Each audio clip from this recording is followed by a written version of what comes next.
Good evening, and welcome to the West Covina City Council on March the 19th, and we're getting started at 12 minutes after 7. Our invocation will be led by Pastor Chaplain Gerry Patris from Faith Community Church, and I will be doing the Pledge of Allegiance. All rise, please.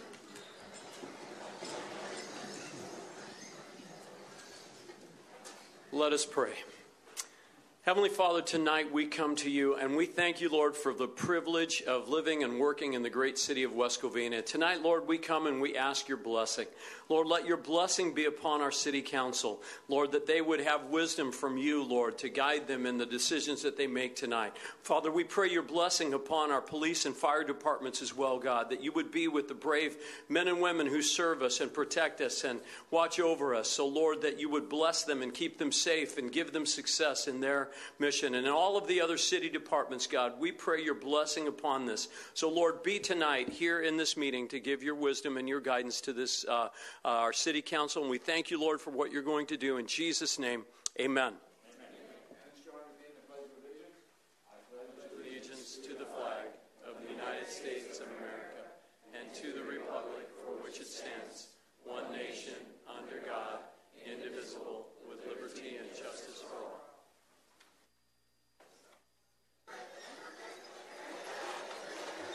all. Roll call, please. Councilman Castellanos. Here. Councilwoman Lopez Viado. Present. Councilmember Shoemaker. Here. Mayor Pro Tem Wu. Here. Mayor Johnson. Here. Next, Mr. City Manager, any changes? Anything to report out of the closed session? There's nothing to report from closed session. And there are no changes to tonight's agenda. We're going to vote at the same time. Thank you. Our next will be our presentations.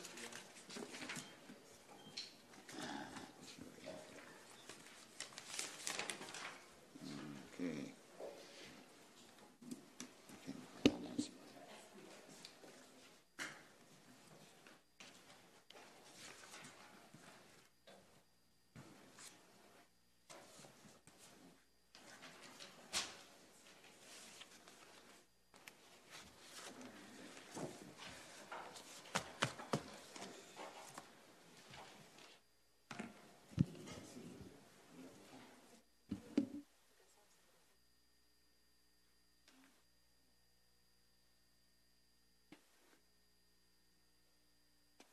First, I'd like to say that there's a recognition of the youth wrestling champions. Would Coach Bob Williams please come forward, and Jordan Humphrey? Are they here?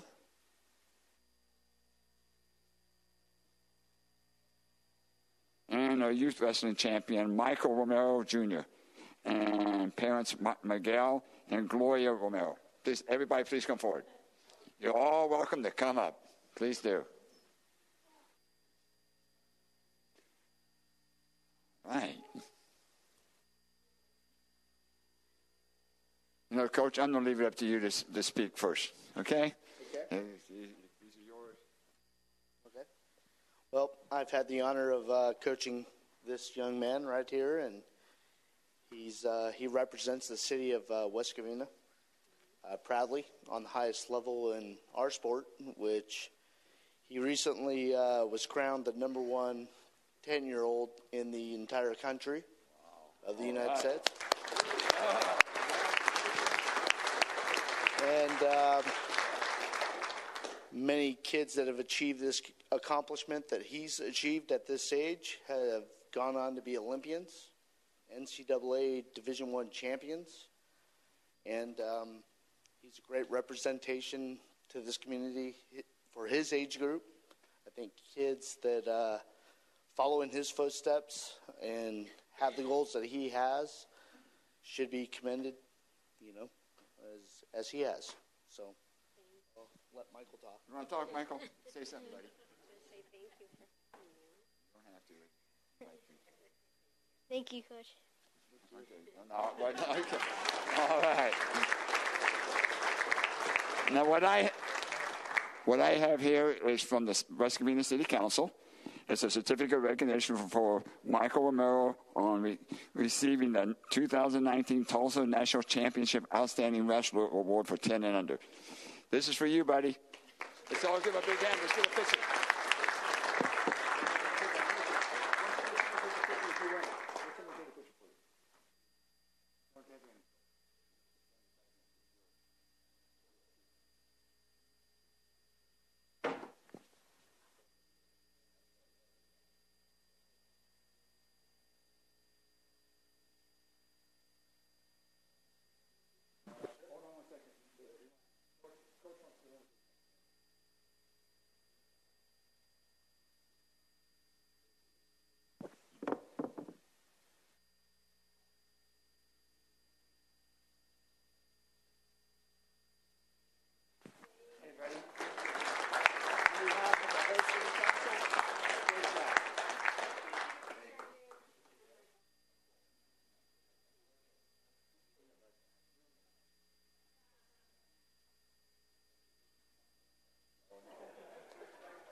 tonight we would like to recognize the Community and Senior Service Commissioner Paul Blackburn on his recent service of the Community and Senior Service Commission, as well as his service as the Planning Commission service as a commissioner since March 24, 2007. I would now like to turn it over to Nicole Bresciani to share a little more about Paul and his service to our commissions. And I've known Paul a long time. Come on, Paul.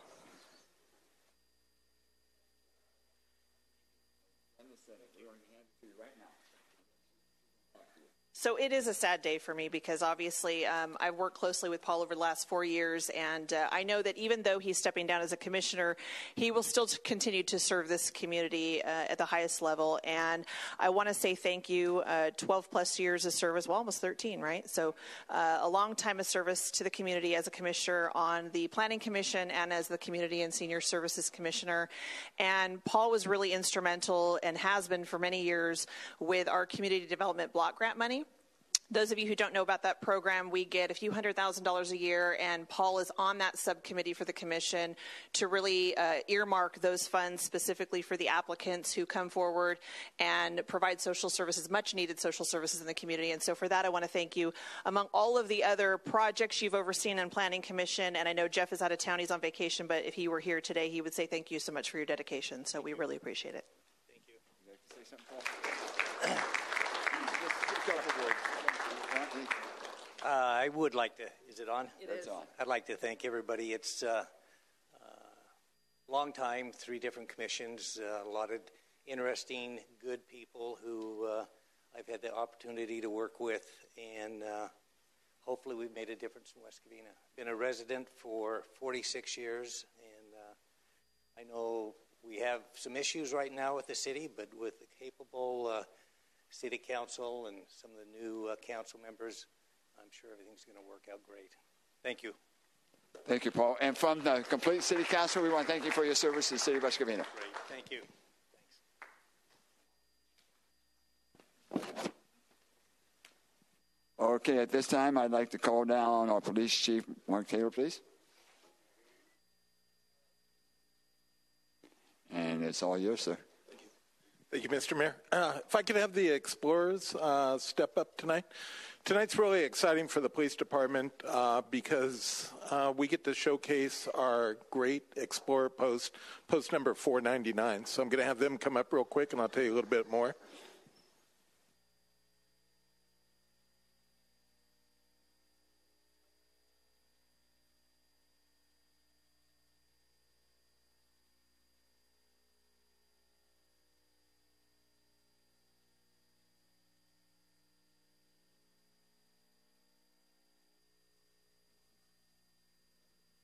Okay.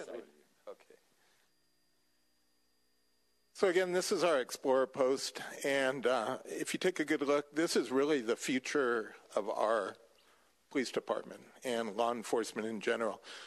These young men and women want to do different things within the police organization, whether it's being a police officer, dispatcher, jailer, records clerk.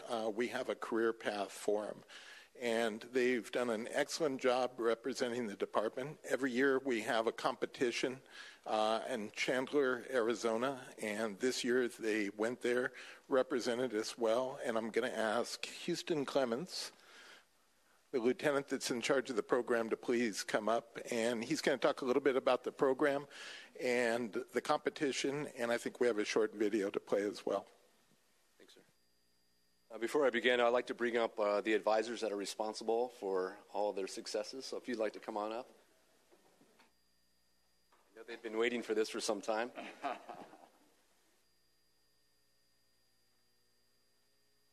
on down and join the team, folks.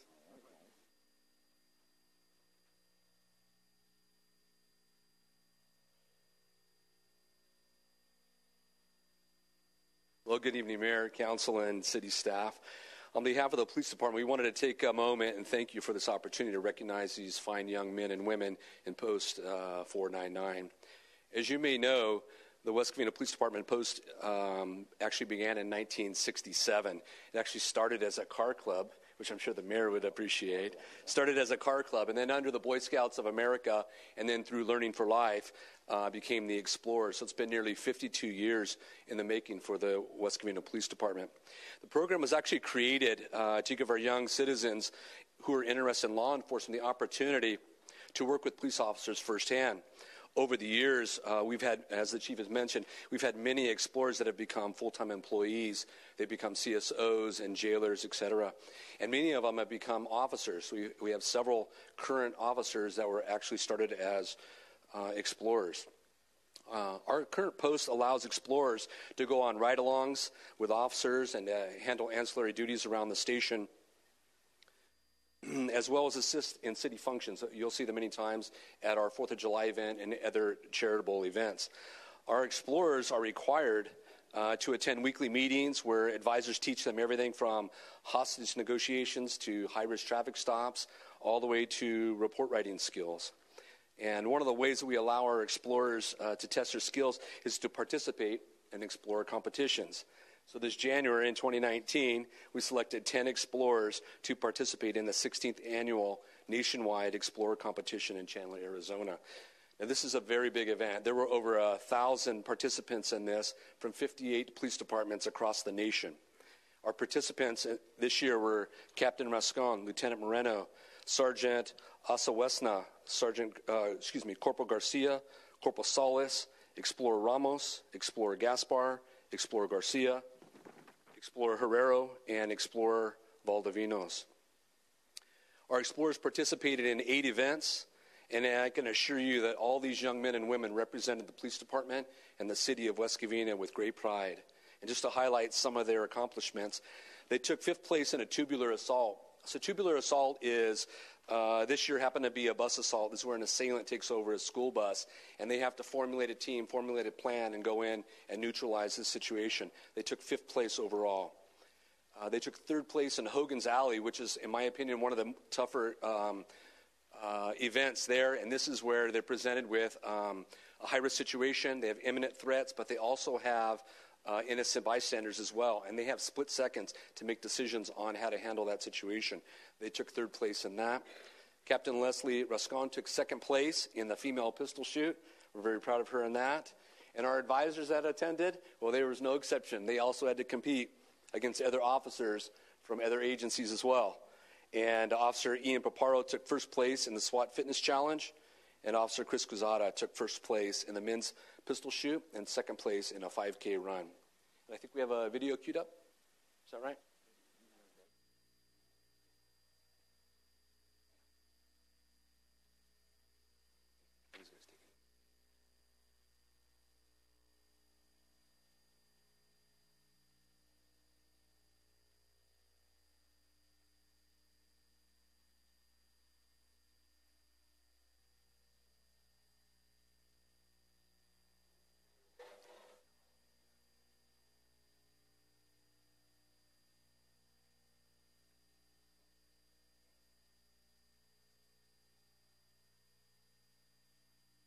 So we had some really neat music attached to this, but we found out later there's something in there in the atmosphere called copyright. We didn't know much about it, but we learned really fast. So we hit a delete button. We're really good at that, right?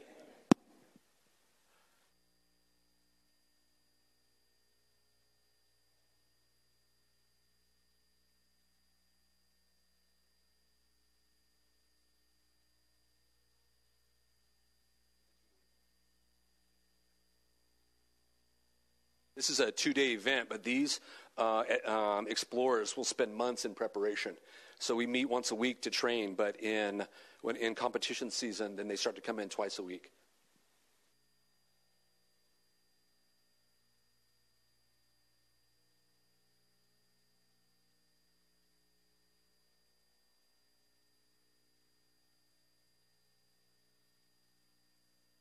That vehicle they're towing, I think, is just over 20,000 pounds. Yeah.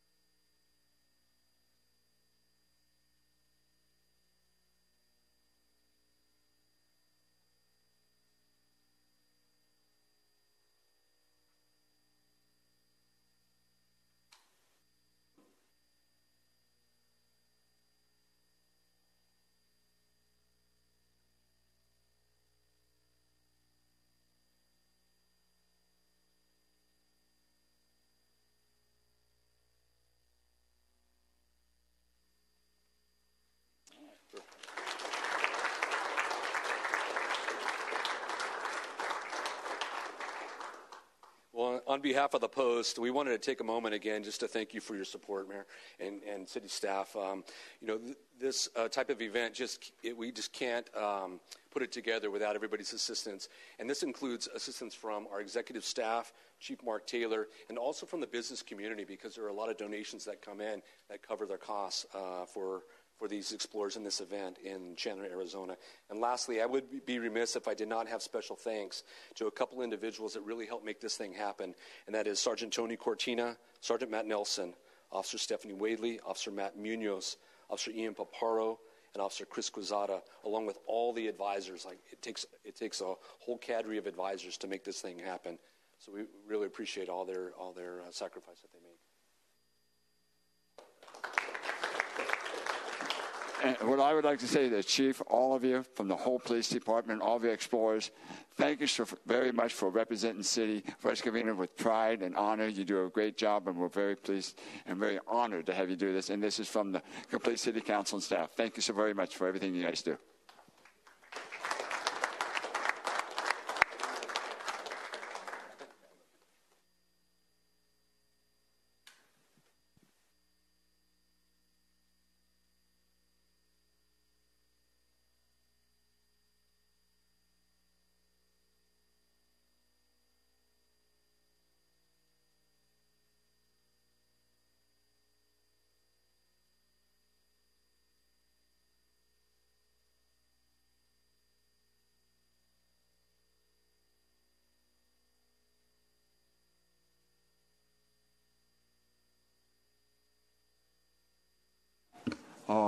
Next up is our oral communications. And if you haven't filled out a yellow card, please fill one out and give it to our Assistant City Clerk, and she'll be calling your name up in order. Good evening. I'll be calling up 3 speakers at a time. If you could please line up in the middle here. Our first speaker will be James Toma, followed by Daniel Loranos. Sorry if I got that wrong. And Raymond Edmondson. Great, thank you. Good evening, Mayor, City Council. I'm here to talk about agenda item number, the BKK number. I forget which one it is, but I'm here to talk about BKK. In 2016, the City Council revised its general plan, and it took a couple years to create that plan through dozens of community meetings. I think the mayor was there for many of them, and other members of the City Council were there as well. That work envisions help spur development in the commercial area near the 10 freeway. The general plan did not include a plan for BKK. That area was considered too large, too complex, and too uncertain regarding the health and safety conditions and all the requirements by the various regulatory agencies that have supervision and oversight over that area. And so it was always envisioned that there would be a separate specific plan just for BKK because of the hundreds of acres that are there, and to have numerous community meetings like what we did for the general plan.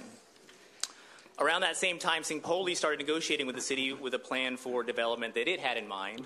And for the last 3 years, the council's been deliberating in closed sessions, negotiating with the developer, directing city staff to do presentations, essentially touting that developer's proposal. In all those years, the council has never held a resident or community meeting on the particular parcel of land that the city proposes to sell. We used to call it 122 acres. I guess some acreages have been added to that. Now it's 134 acres. The city only took ideas from the community on the land next to the land that it actually intends to sell. That shows a lack of interest in finding out what the community and the residents really want, and I think that the city council is probably afraid of what the community and the residents really want. The residents have been pretty uniform in demanding open space or, in the alternative, as little development as possible up there. There's some interest in solar farms, but there were loud objections to the proposed plan that was brought by the city and brought the developer beforehand, as you all know, and you're made aware. There are hundreds of millions of dollars in government grants and private money that's available now for protection of open space and parks, such as Prop 68 as just one example. But that kind of project is not going to happen by itself. It requires a council with a vision. It's a council who favors natural open space and quiet over traffic, noise, and pollution. A council who would favor wildlife and beauty over more concrete, more pavement, and visual blight. And it will require a council who wants to protect residents from toxins or potentially dangerous chemicals. One of our council goals actually used to be, in writing, to create a park on that site. I voted for that goal, but the council majority removed having a park as a city goal up there. Now the proposed RFP states that the city's goal is to develop the entire 218 acres and states that a park is not going to be allowed. Does the RFP also state that the only current allowable and legal use for that site is open space or a golf course? The RFP also states that one of the first criteria is development that is, quote, that complements the surrounding developments. So does that include the residents, many of whom live nearby to that area that is talked about for development? Why not mention that if, since that ought to be the most paramount concern with respect to looking at that, any proposal that would come forward on that land? Why not mention that health, safety, and the impact on residents is the primary criteria? I ask you to think about these things, and I ask you to show that you will put your residents first. Thank you.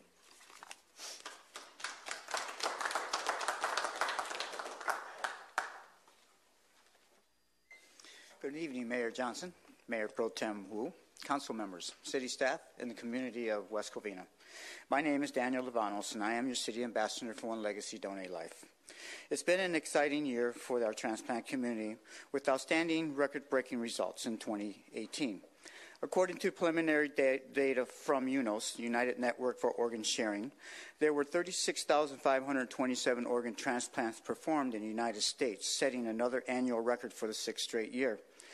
There were more than 10,700 deceased donors who gave the gift of life for the 8th consecutive year, another record. Also, nearly 6,900 living donor transplants were performed, with this total being the highest since 2005.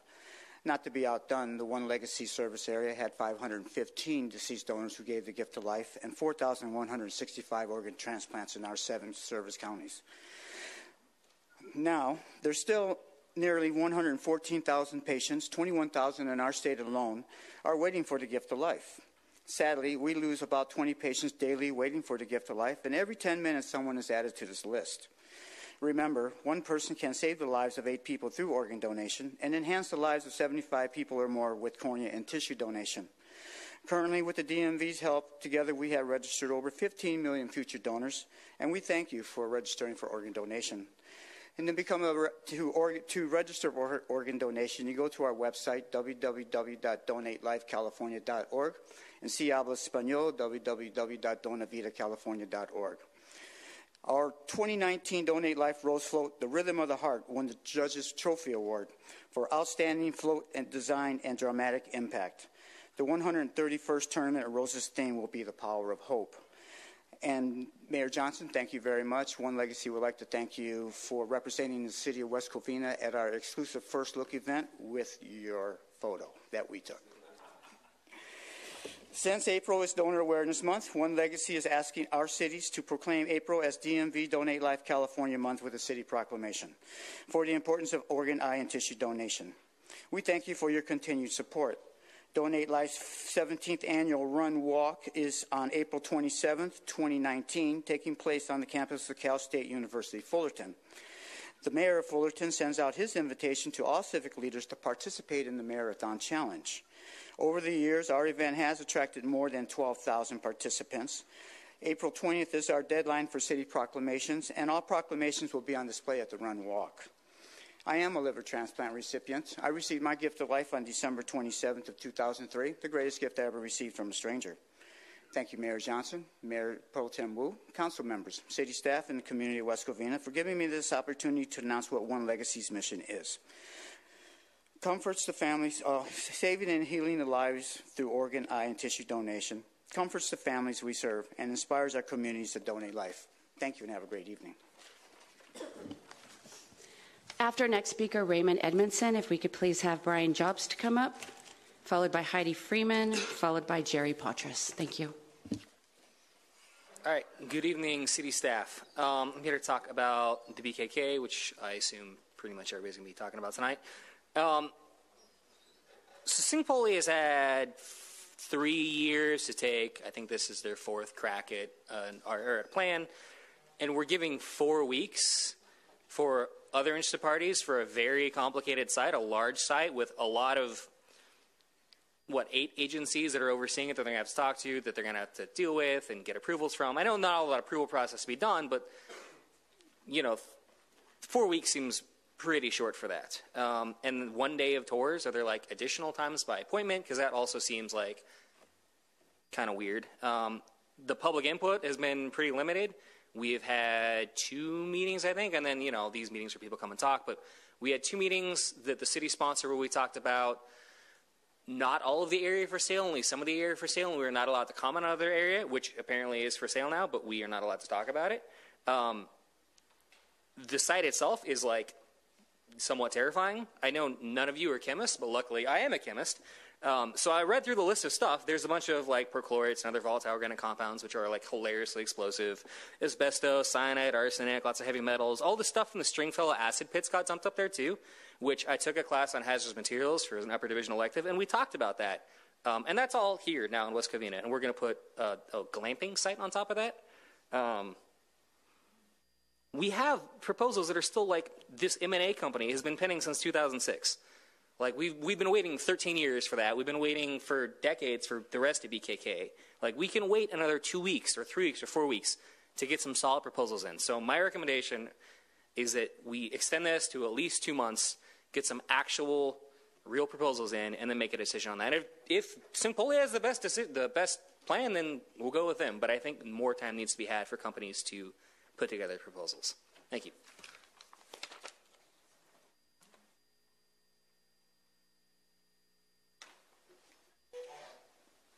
Good evening. Smile. All right.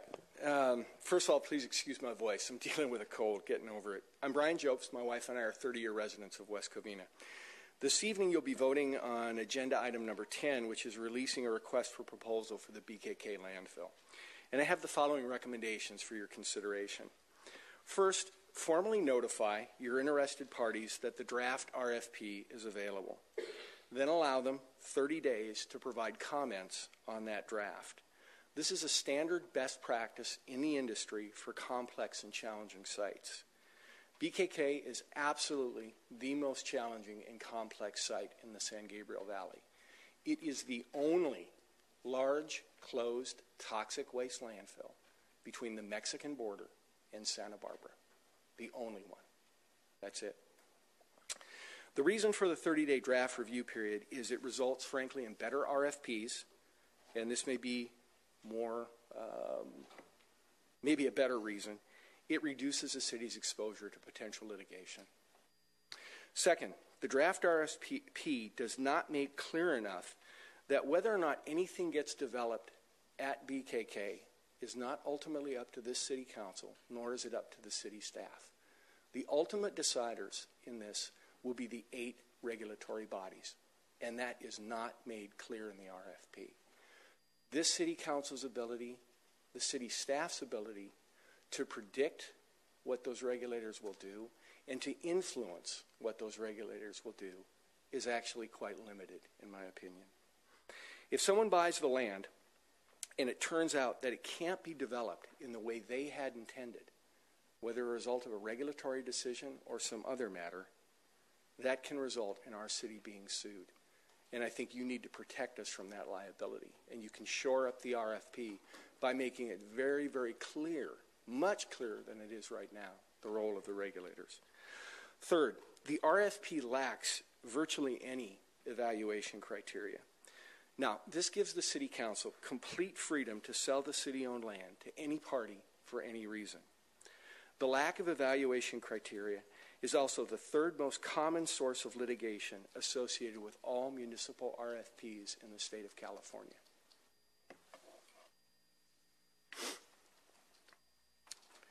Lastly, I want to remind the City Council of what's at BKK, and Ray touched on this, but this is a partial list from the United States Environmental Protection Agency. This is what's at BKK. Acids, arsenic, cyanide, lead, mercury, asbestos, chromium, degreasing agents, oil sludge, gasoline, pesticides, vinyl chloride, plating solutions, acetone, paint waste, pharmaceuticals, contaminated equipment, heavy metal solutions, the contents of chemical toilets, hazardous spill cleanups, and PCBs. Again, a partial list from the United States EPA. Please make protecting our health your #1 evaluation criteria and your top priority. If you make money, and I understand our city is in dire financial straits, if you make money your #1 priority, you will be making exactly the same mistake that this city made 56 years ago, which is how BKK ended up here. It was all about money. And then lastly, I've got two emails, if I have time, City Council. They were addressed to the mayor and just asked that they be read into the record. So I'll do the best I can in 1 minute and 5 seconds. Hi, this is from Gene Geip. I'm requesting that my comments be read into the City Council meeting regarding agenda item number 10. A proper process for the redevelopment of the BKK land should have 2 parts. 1, broad community input process that identifies residents' priorities, concerns, possible uses of the land as the basis for the RFP. And number 2, an RFP that asks for an integrated plan of all the sections of the land currently identified as BKK land. A good master plan can be implemented a piece at a time with subsequent multiple RFPs. Anything short of a transparent, inclusive, comprehensive process and plan is doing a total disservice to the residents of West Covina.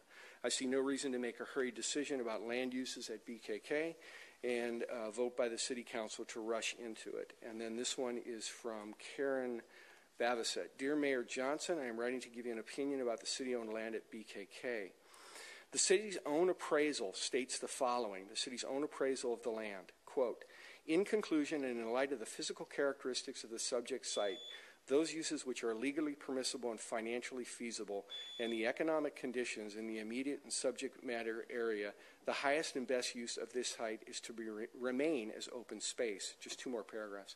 I totally agree with this assessment as a citizen of West Covina, just south of this property, for over 40 years. When we purchased our home, we were not informed about BKK. We've had to put up with obnoxious traffic, endangerment of neighbors, and an unsightly dump for years.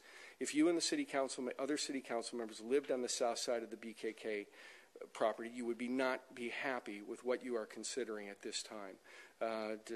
Please keep in mind that if you decide to do the RFP in spite of what the city's appraisal says, I am requesting that the city not release the RFP before it has conducted new community meetings in which it has actually asked the residents of West Covina what they do and do not want on the 134 acres of city-owned land.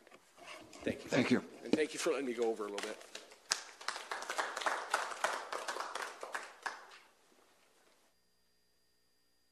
Good evening. My name is Heidi Freeman. My husband and I are 30-year residents of West Covina. I'm here again to discuss the RFP for the BKK landfill site. Last meeting, I requested that the city and city council proceed with a complete, fair, and transparent RFP. Unfortunately, we're facing a vote tonight on an RFP that is not complete, it's not fair, and it's not transparent. It's not complete. There have been no community meetings that allow us residents to give you our input on the land for sale. Our input in the previous meetings was restricted to the top deck of the Class 3 landfill. It's not complete in that the RFP does not adequately describe the land, either its current state or its history. For example, the RFP does not disclose that there is a single methane gas safety system and a single toxic liquid safety system shared by both landfills that is also embedded in the city-owned land. Those pipes run right across that 122 acres. Nor does it disclose that the boundaries of the landfills themselves are the best guesses. It doesn't disclose that the types of hazardous substances that have contaminated the city land. And that's just to name a few of the deficiencies. Fair. You're voting to post an RFP now with about a month for proposals to be submitted. This is a complex site that could be dangerous. A reliable, quality proposal will take more time. Singpoli has been working on their plan with the city for years. This short time frame signals loud and clear that the city is already in bed with Simpoli and is not interested in any additional proposals. Transparent. The RFP has essentially no objective criteria for making the decisions. As you heard the previous speaker, that's a cause for litigation in California RFPs. But it leads us to believe decisions will be based on opinions and outside influence. Why the rush? We understand the city is in financial straits. Selling and developing this land is not going to change that. The timing and the amount of money won't fix the financial situation that is looming in the next few years. Let's look at the timing. The development will take, in favorable estimates, 7 to 10 years. Simpoli themselves said it'll take 3 to 4 years alone just to construct, and that doesn't even start until the requisite studies, for example, the California Environmental Quality Act study, have been completed and the 8 regulatory agencies have signed off. That will be many years in the making. Money. The $9.4 million in city bonds related to the BKK site were recently refinanced. It was a good move. But about half of the bonds now cannot be paid off before 2044. And the other half can be paid off, but require that the investors be paid essentially the full mature value. Selling the land is not going to change this. We'll still be paying on those bonds. Simpoli's own CFO indicated they could provide the city $3.6 to $4 million in revenue. Great, that's real money. But let's be clear, that's only about 1% of the budget. That does not save us money. It's not going to save the city. And again, the money won't even be coming in for 10, maybe more years. So why the rush? Why the rush? If you approve this RFP tonight, you send a clear signal to residents and business owners alike in the city that you are not interested in doing what is in the best interest of the city. That is an RFP that is complete, fair, and transparent. That will ensure that we get what residents want, that we get the best deal, and that we're working with a knowledgeable entity that can ensure that the health and safety of our residents. Thank you. After the next speaker, I'd like to call up Jim Grivich, followed by Renee Chavez, followed by Bill Robinson. Good evening. Gerry Patris, West Covina, longtime resident. I'm also speaking about BKK. I totally support what the previous speaker said. Former Mayor Toma reminded me of how important community input was on these major projects. We didn't get our way all the time, but we had input into the downtown plan. There are things I liked about it, things I didn't. The process of having citizen resident input cannot be ignored. It's our city. We live here. We have viewpoints on it that you are elected to represent. This is a very flawed RFP. Previous speakers have outlined the deficiencies. I'm not going to go over them again, but they are true, and it does leave the city open for lawsuits or Pandora's box, whatever way you want to put the spin on it.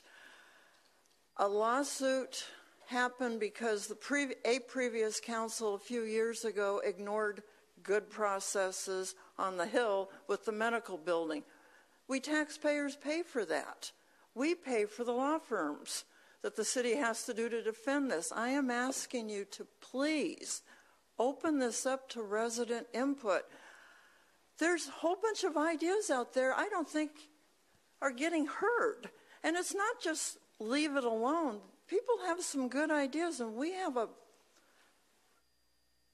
entitled to have some input into this process.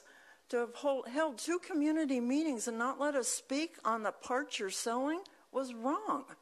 It's just wrong. It's our city. That BKK is a major thing that could be a major benefit to the region if it's done right. But without the input, you're not going to know. You're not going to do an RFP that's going to capture what the residents want. Please don't approve this. Put it back into the drawing board and have some real serious community meetings that we residents get input. Thank you.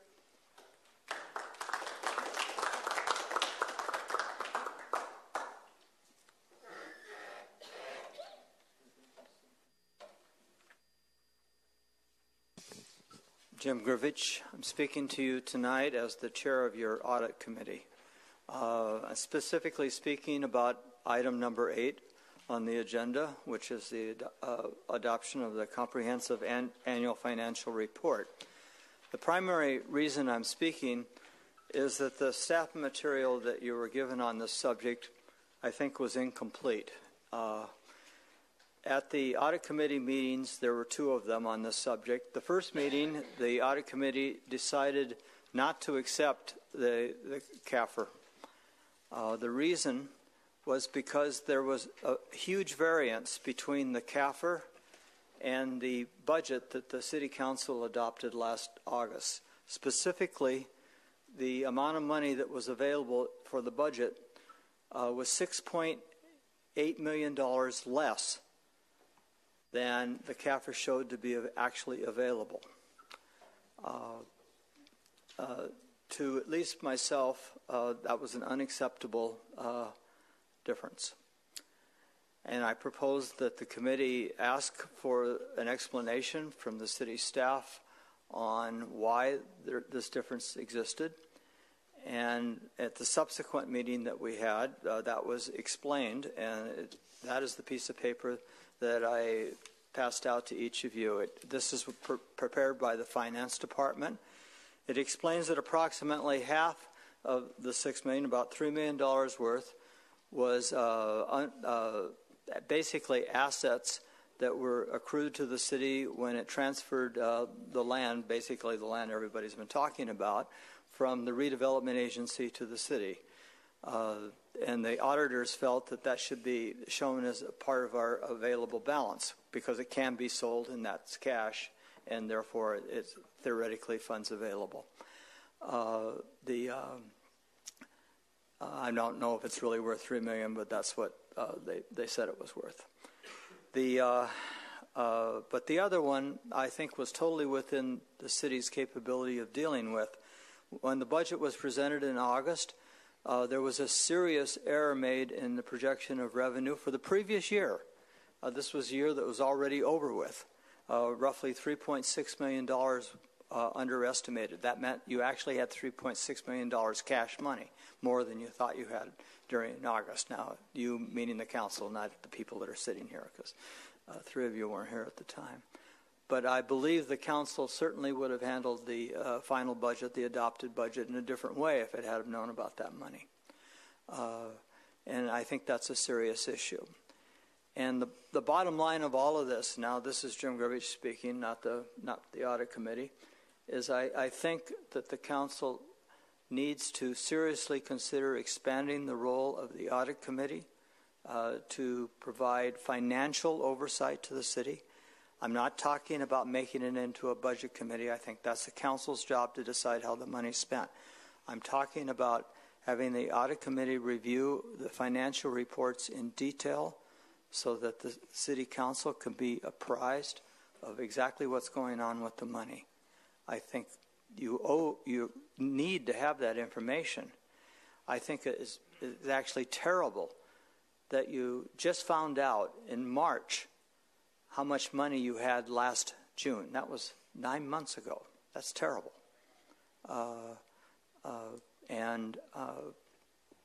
It's kind of, let me make it personal for a moment.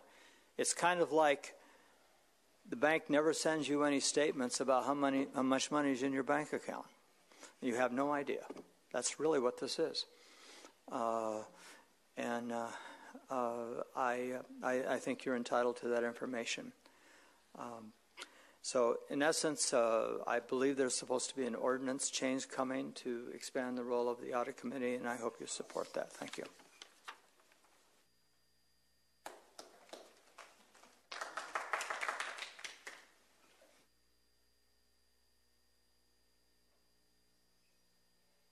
Good evening. My name is Renee Chavez, and I am a recent West Covina resident. I work here in the city as well, and I'm concerned about item number 9 and the appointment powers of the city manager that you folks will be voting on. In the interest, again, of that lovely word transparency, I would recommend that this city council actually read the ordinance and how you plan to change it, because I think the members of the community really should hear what you're planning to do. And quite frankly, I believe that it's inappropriate for the city council to be basically making department heads for the city political appointees. That eliminates independence and really does call into question, quite frankly, ethics and what can happen in a city. Like, really, when you do that kind of thing, you can actually bring the illusion of potential fraud. And I think that's something that, even with the chair of your audit committee is mentioning that they want to have more transparency and be in more control of money, but keeping in mind that those controls actually do involve some level of independence, which is not something that you folks are willing to provide to your city manager that you will be hiring. So I think this is an inappropriate thing to do, but again, if you're planning to do it, I think you need to be open, transparent, and actually read what you're going to do within this ordinance.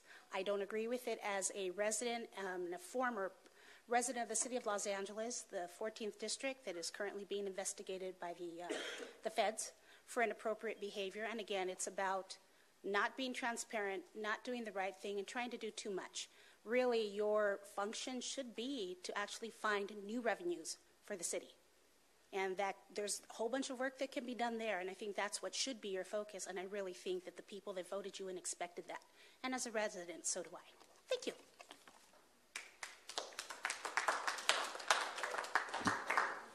After next speaker, Bill Robinson, I'd like to call up Chris Miller, followed by Birdie, and then we have one agenda item position slip that I will read into the record.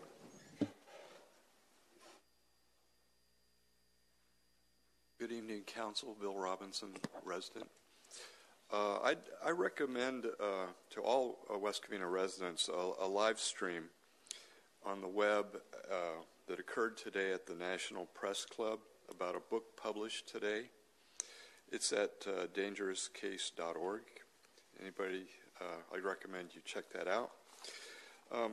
As far as my comments, I object to a survey phone call recently from ProMark Research Corporation, which identifies itself as a telephone political poll when it actually is a political telemarketing in the guise of a legitimate poll. It's propaganda. The call originated from Texas, area code 281-587-7613. Wayne Park is the president of this private company. ProMark's mission was assessing my attitudes regarding 4 items, including 1, the West Covina's financial situation, 2, prospects for revenue increases through various forms of taxation, and my approval, disapproval at this early date of you 5 council members, your leadership activity so far, and lastly, my attitudes towards city crime and public safety issues.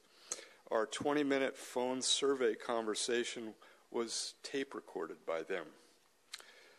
Which bargaining unit funded this survey? By the content, I guess it's probably the police and fire unit bargaining units. And how much did they pay ProMark Research? I'd like a copy of their final report. It is extraordinary that so soon after November's election that I, a local voter, would be contacted to assess my opinions. Why? Because the police union thinks they need a raise or more staff. Therefore, the unions believe we need more local taxes.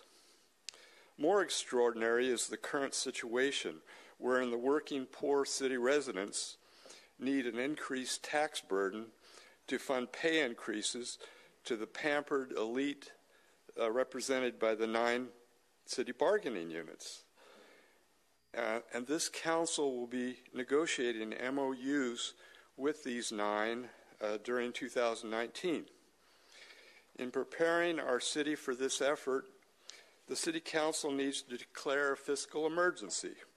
On August 2nd, 2018, the city manager noted future city challenges, I quote, including negotiating MOUs this year for all 9 bargaining units, and pension costs are projected to increase by $2 million a year for the next 6 years, unquote.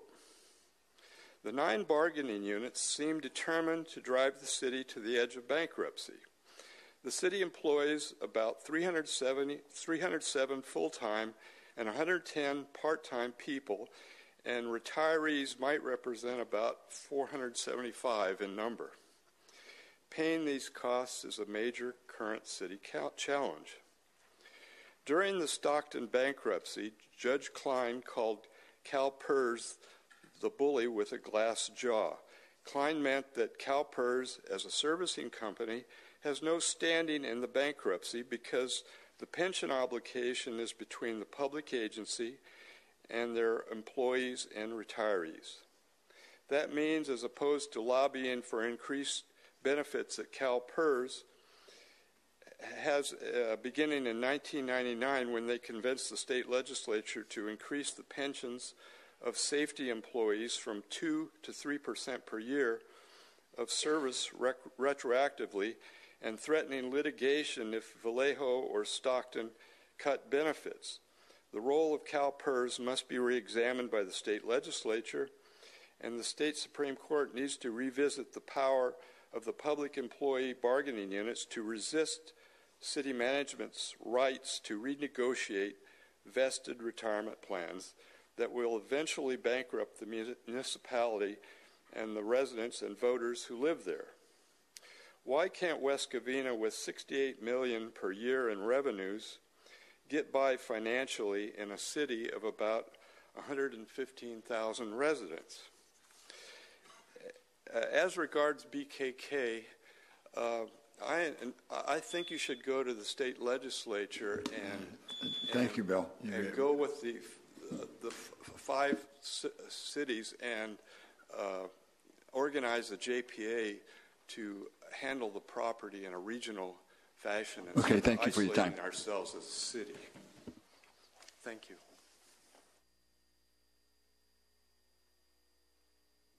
Council, Mayor, City staff, a lot of the sentiments that James Toma talked about BKK, I think apply to the mall and the areas around the mall. You know, there was a general plan, yet there's rumors of a transit hub that was never part of the general plan. A lot of residents didn't get involved, you know, but they'll be surprised when that area is transformed into something like Glendale. Right now, traffic isn't great there, but can you imagine, you know, if we have a repeat of what Glendale has in their downtown? It's going to be horrible. On item number 7, a blank check to a body shop is just, you know, disaster waiting to happen, because, you know, at what point do they say, oh, we've done $100,000 worth of stuff? You don't even know if it's going to last the full 12 months, or even if, you know, you're getting a fair deal. You know, it's one thing if the hours are listed, but what really should happen is, you know, if you want to make it simple, you're a city.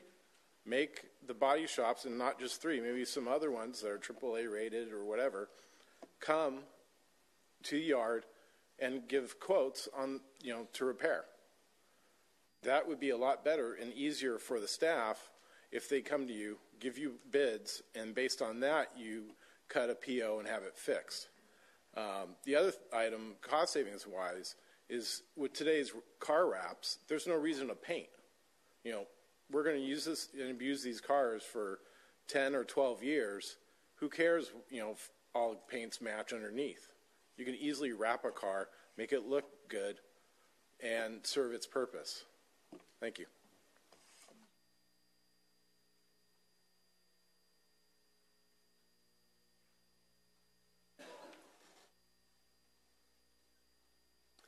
Good evening, Mayor, Council Member, and staff. My name is Bertie, and I'm here on something that I guess is a done deal. Ballpark Animal Shelter versus the Pomona Humane Society. My concern is that wasn't monies paid to Ballpark to do the canvassing the homes for license? There was an article in the paper about that 2 years ago, and it has not been done. So I feel that Ballpark needs to complete this by at least June 15th. And you people can make them go out there and do it. Because some of that money from the licensing is supposed to come to the city of West Covina. And I'd like to know if it was done, are those records public where I can see them? It's too bad that, I've heard other things about Ballpark. And I really feel strongly about going and making them go and do the licensing. That was their responsibility under our contract. Ballpark came in 1995. We had a Pomona Animal Control from 94 to 95. You're looking at the one and only one who broke Pomona's contract. But I'm not going to go into it right now. If we got to make the move, we got to make the move for money. But I beg you to go back to Ballpark. Marcia, Maeda, wherever she is, she's not going to respond to you. She wasn't anything like Frank Andrews. Frank Andrews, who was the director before, he's long gone. May he rest in peace. I have a letter here. There was an article in the Tribune going back to 2008. These people found a dog, and they took it upon themselves to adopt the dog. The dog was injured. And what happens when they go to Ballpark Animal Shelter? They made them pay everything, the license, everything, going back to the young age of the dog. Those people at the time tried to get a hold of Marcia. She would never answer. This is my letter to Marcia going back February 6, 2008. To me, when I write to the chief of police, to the mayor, to the city manager, it's proper that you respond to me. And I have my email on here and my phone number. Marcia has not returned any calls. As a matter of fact, they won't put your call through Marcia. Frank Andrews and a lot of your higher-ups have voicemails. Frank Andrews was a people person. He picked up the phone and call you back and say, what's the problem? But I'm begging you to go back, and I want a response on this. And that's what I had to say on them. Other than that, I'm hoping that it's done. I gave a letter to the mayor of a person who could not attend. And she wrote him everything. That's up to him if he wants to read it tonight or whatever. But I think her and I are opposite side, but that's okay. On the cherry blossom, it was very nice. But I think it has to be held somewhere else.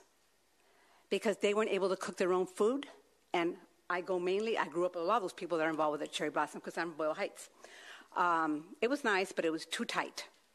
I'd like to see it go maybe to the senior center where they have the facilities to cook the food there and have their little wine section with the beer. And also, one more thing. Why isn't somebody in the city, a code enforcement I'm assuming, why aren't they giving tickets to people who are parked on the street on sweep day? I have residents, little old people, still driving in their 90s, running out there before 6 in the morning to move their cars. And some people younger than I am that don't move their cars and the sweeper goes right, around. They used to give tickets before. And remember, every penny counts that comes into the city because I know we're in a financial bin. And I guess that's about it right now. I have a question that I would like for you to ask Pomona. When John Emery was the head guy at Ballpark Animal Shelter, and you walked in there and someone helps you to get the dog you want to adopt, they run to the back and say, hey, we got someone here that's trying to adopt a pit bull, Doberman, or whatever. John Emery would come up and ask you, you own your own home? He would ask to see insurance. Because as many of you know, there's a lot of homes in this city that have pit bulls, and they are illegal. Your pit bulls, and I love them. I had a pit bull once, and when they tried to burglarize the house, guess who did all the work? The 3-pound chihuahua, because the pit ran her door to her house. But no, I'm kind of concerned because there are pits where we live, and a lot of them are not on leashes when they walk with their owners. So now, if I rented a home from you, Mayor, It's my responsibility to get the homeowner's insurance, our renter's insurance, to put my PIN on there. Anyway, that's it. And thank you so much. And I want an answer back on the license. We have one agenda item position slip that was submitted by Kim Afanunu regarding item number 10, request for proposals for development opportunity site at former BKK landfill. Her comment is, please allow the community to speak, have input before it goes out for RFPs. And that will conclude our speaker cards. Thank you, Ms. Assistant City Manager. Is there any comment on anything that was brought up? Thank you, Mr. Mayor. Yes, first I'll respond to Birdie's comment about canvassing. Baldwin Park actually did uphold their end of the bargain in terms of canvassing. They canvassed last year. They canvass every other year. We did generate significant revenue from the canvassing. However, the cost of canvassing for their field officers was actually more than what was anticipated. It still generated revenue. And I don't know if any of you were aware of the expose that was done, and there were field officers from the LA County Animal Control that were actually caught going to home and their gyms and on company time. And so when that article or when the news broke on that, they actually contacted us immediately because I inquired as to whether or not those people happened to work in West Covina, because obviously that was of concern to me because I had questioned the high rates of expense in terms of what I was getting back in revenue. And that, I can tell you that I just checked in last week as far as them coming back to us and letting us know they're still under investigation, and so that investigation is not complete. At the time when it does become complete, they will notify us as to whether or not any of the members that were caught on tape were billed to West Covina, and if they were billing time to West Covina, that will be refunded to us. But as far as them contractually fulfilling the obligation of canvassing, they did do that. And as far as Marcia Maeda being responsive, I can't say whether or not she's responsive to residents. Birdie, if in 2008, that's 11 years ago, she hasn't responded to you, I'm sorry about that. I can tell you that I have had discussions with her staff, and I have actually met with Marcia Maeda. The county is a big organization, and so I'm sure there were other staff members that were probably delegated to do so. As far as the cherry blossom, I have heard back from a few residents who have commented on that they did like the outdoor environment of the cherry blossom in previous years. So we will be talking to the Japanese Community Center as far as they're the lead organizer on that event. They now partner with the Plaza, which has been a great partner for them. Obviously, reduced some of their operating overhead. And so we'll move forward and try to improve that event as years come by. So thank you. And that concludes my comments. Thank you. And the next up is our consent calendar. I have two items that wants to be pulled off. Number 4 by Councilmember Castellanos and number 7 by myself. So do I have a motion to accept 1, 2, 3, 5, and 6? Second. I'm sorry. No, I said, do I have a motion? Seconded, and I made the motion after you seconded. Okay, so we have a motion and a second. We have a roll call, please. For the record, I would like to read on item 3, adoption of ordinance number 2448, repealing and reenacting section 19-1 of Article 1 of Chapter 19 of the Municipal Code related to standards for city streets and construction. Roll call. Councilman Castellanos? Aye. Councilwoman Lopez Viado? Aye. Councilmember Shoemaker? Aye. Mayor Pro Tem Wu? Aye. Mayor Johnson? Aye. It passes 5-0. Okay, now we shall have item number 4 by Councilmember Castellanos. Thank you, Mr. Mayor. I just have a couple questions on this item. Let's see here. On the part where it says the project took a little longer than initially anticipated, on number 2 it says that, number 1, that the door readers are dependent on the computer server upgrades, which cause delays, and I just want to understand why they depend on the server upgrades. I'll take a stab at that, and then I have Miguel to back me up. So we were going through server upgrades as part of the IT master plan as it was, and it just so happened that there were issues that we encountered with the existing server in the process of doing the migration to upgrade. And so that's really what it was, is that it became when a part started to break and another part, we were just starting to wait on the actual complete upgrade. Does the system depend on our servers? Yes, because it's an electronic program, so it definitely has the computer infrastructure that governs it. And do we have a backup system if we have a problem with our servers? Will they still work? He's nodding yes. My look to him was that would it be backup generator or backup system? It's backup system. And he looks pretty confident about it, so I'm good with that. That was my main concern. The only other thing I wanted to ask is, it seems like, it's expensive any way you look at it. I'm sure systems like this are very expensive, but it says we got a 1-year warranty. Any way we could try to get 2 or 3? Or has that ship sailed? Miguel's coming down to answer that question.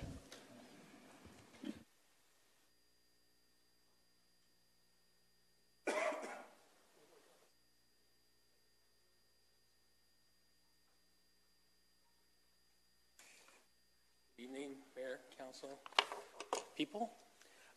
Yeah, the 1-year warranty is good for, is a basic warranty for any construction project.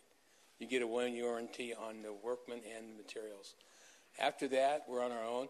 We are currently working on trying to get an agreement with the contractor to give us a service agreement for any broken parts or any kind of upgrades that we may need.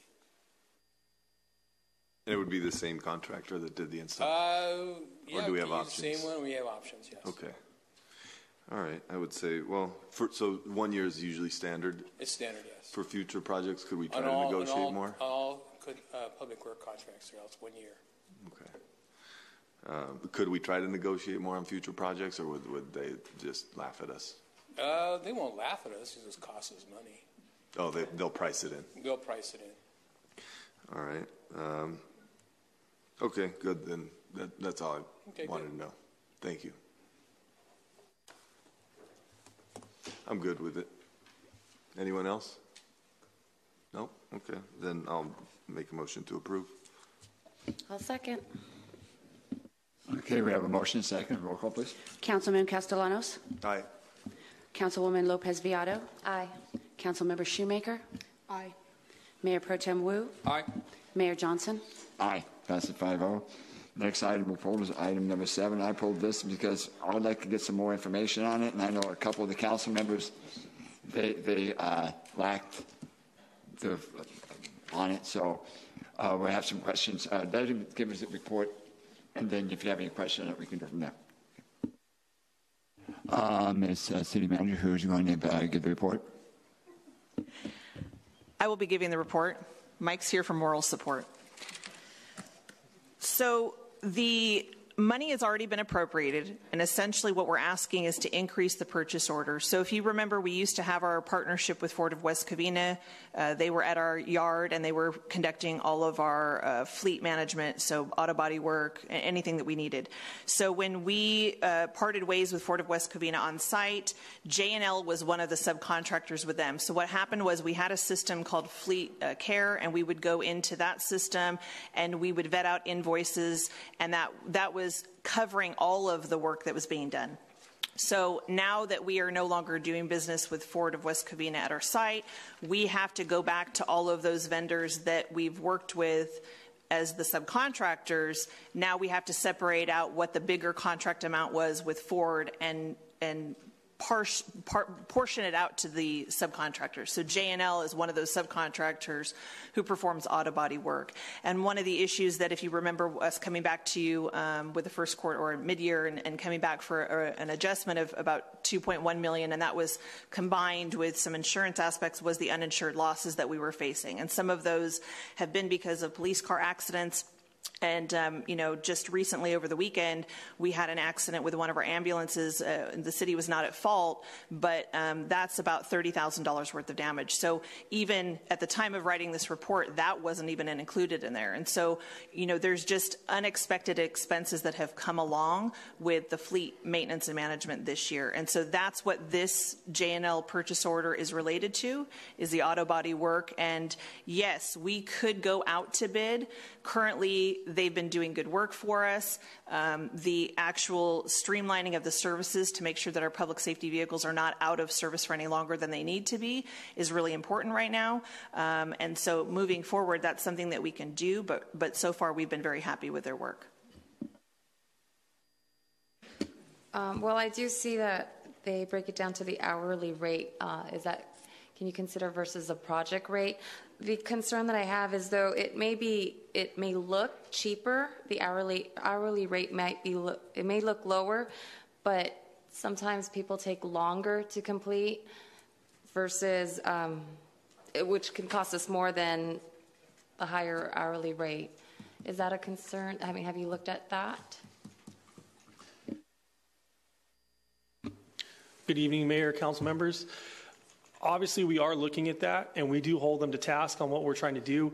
We were trying to find the best way to compare prices. Every job is different. Some require suspension work, some require engine work. It was very hard to find apples to apples, and we just felt that those rates were the best that was the best way to quantify how we got those prices. Because of the emergency vehicles taking, each bid, and for example, the ambulance coming to council for everything that has to come in. We've had 2 vehicles that are over $30,000 in repairs in the last 2 weeks, where a majority of this money is going to go. So it just is very timely, and in the effort to get the vehicles back on the street, we just felt that was the best way to get the price and show you that we are trying to find the best deal for the city, and also keep our business in the city as well. Well, with comparing, can you also get a comparison, just giving the standard, okay, here, suspension or whatever it may be, versus how many hours it normally takes, versus, yeah.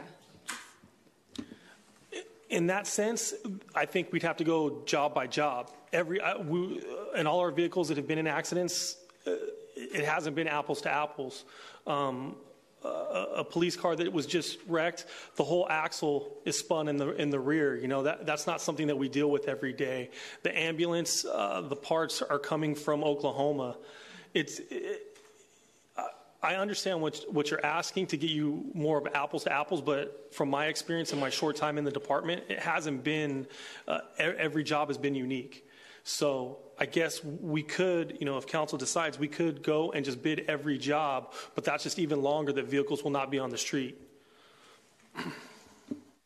I just wanted to make sure we're getting the best deal. That's it.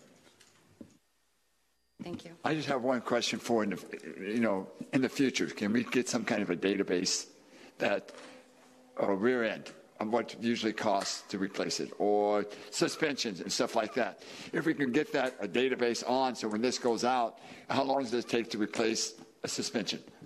I'm not saying, but, so we have it on database, so when we do projects like this, we can say, when they bid it or whatever it is, we basically know how much long it's going to take to do it and approximate cost it is. I'm not saying bid every job as it goes, but if someone's going to tell us, hey, it's going to cost you $30,000 to do this, if we have something on databases, as really, we've seen what can be done for less at a lesser time.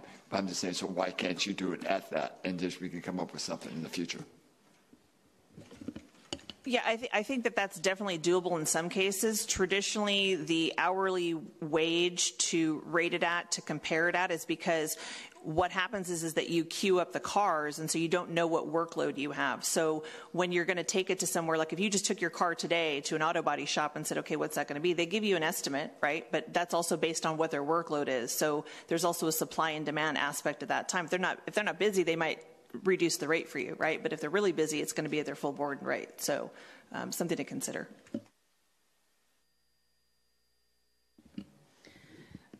Why can't, excuse me, I'm getting over a bit of a cold.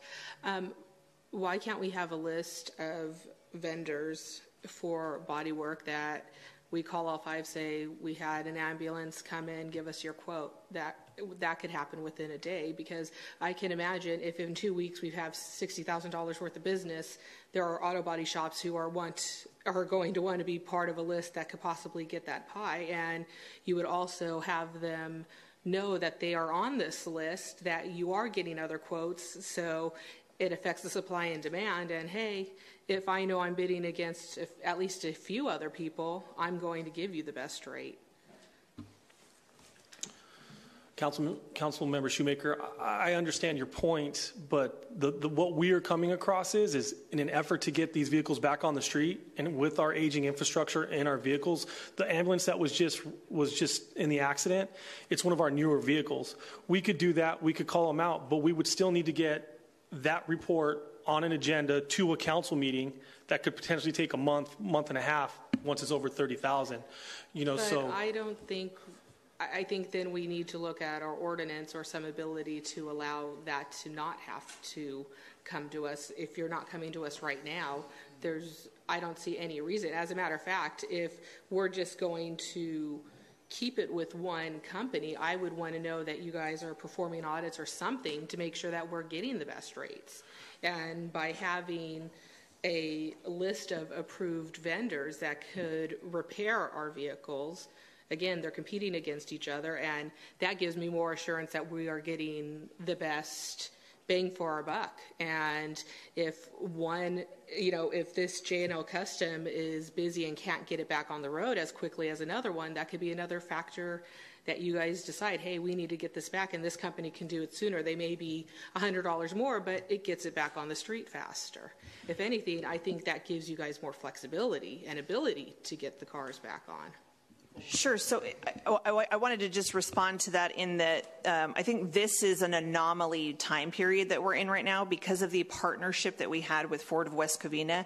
We were sole sourcing all of our work because they were on site, leasing property, doing all of our repairs, and then taking them to the specialty shops, whether it was fire equipment or whatnot, when needed. So moving forward, I don't think getting a list of qualified vendors, we have other departments that have lists of qualified vendors, so when we need those things, I think that that's doable. I think in this moment right now, we're under the gun where we've just transitioned away from Ford, and so now we're just coming to understand all of these different contractors that we're using and what really the levels are each individual one, because we had a different scope and a different understanding with Ford.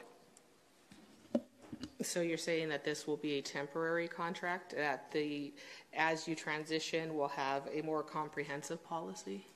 What I'm saying is that if it's the will of the council for us to get an approved vendor list and basically keep it with, like as you said, if J&L is busy and we need to take it to somebody else, we can certainly do that. We're happy with J&L, but I understand the apprehension and the idea that we're just giving, a blank check, and it's not that. There is a cap to this purchase order. We're not saying just give me a blanket purchase order and I'm just going to write checks. So we're saying right now, based on the volume of what we've been doing, we're unencumbering funds out of what we were using with Ford, and we're moving it over to J&L. Yeah, and I don't think you're giving them a blank check, but we also need to have some balances when somebody has the authority for up to $100,000. I mean, if another company can do it for cheaper, then, and maybe even better, why wouldn't we have more people look at it and have the ability to have a piece of this pie? I mean, the pie is going to be $100,000 regardless because of that budget item. And so if it's between one auto body shop or 20, that's not really my concern. My concern as a council member is that we're getting the best people for the best price, and don't just assume that one company is the best for all of our needs. Thank you, Mr. Mayor. I'm sorry. I just wanted to pass another piece of information. We are not doing that on all our vehicles. The emergency vehicles are ones that take priority, and obviously we want to get those back in operational as soon as possible. The other thing I wanted to state was that J&L was subcontracting with Ford, so they are a company that has been coming in cheaper consistently and has the equipment and materials because they were already subcontracted with Ford and has familiarity with our fleet. But in no way, shape, or form is this a contract or guaranteeing we will only go to J&L. We definitely are shopping everything we can shop. With our budgetary constraints, we definitely are trying to be as crafty and looking for the best deal for the city as possible. Well, and I appreciate that, but it's no slight on J&L Custom Auto Body. It's just making sure we're doing best fiscal practices. And quite frankly, J&L was a subcontractor of Ford, so they had an incentive to keep their prices low for them because they were the subcontractor, not have Ford replace them for somebody else. And so it's keeping some sort of balance in there. And being the contractor versus a subcontractor a lot of times means you're taking on additional costs that you didn't as a subcontractor. Thank you, Mr. Mayor. Nothing to against this. Okay, different angle, surprise. I don't know. I think, okay, just one quick question. J&L, okay, is that a good company you've been using? Is good credit? You're doing business based on trust, okay? You have a good relationship, and they're credible, okay? And that's how we deal with the business. So it's very difficult. I understand for the city, okay, to change, okay, or shop around. You don't have that time, and you have so many cars. You have a situation. And so I really don't have an issue for this, okay? Since you just told us, J&L is a reputable company, and the city is very happy with them, and the price is cheaper, and it's subcontract. I understand. If I go to dealership, sometimes they charge me my arm, my leg, but if I go to my mechanic, they charge me much cheaper. So hopefully this is the situation. But the only question I want to ask is about, is this going to our reserve again?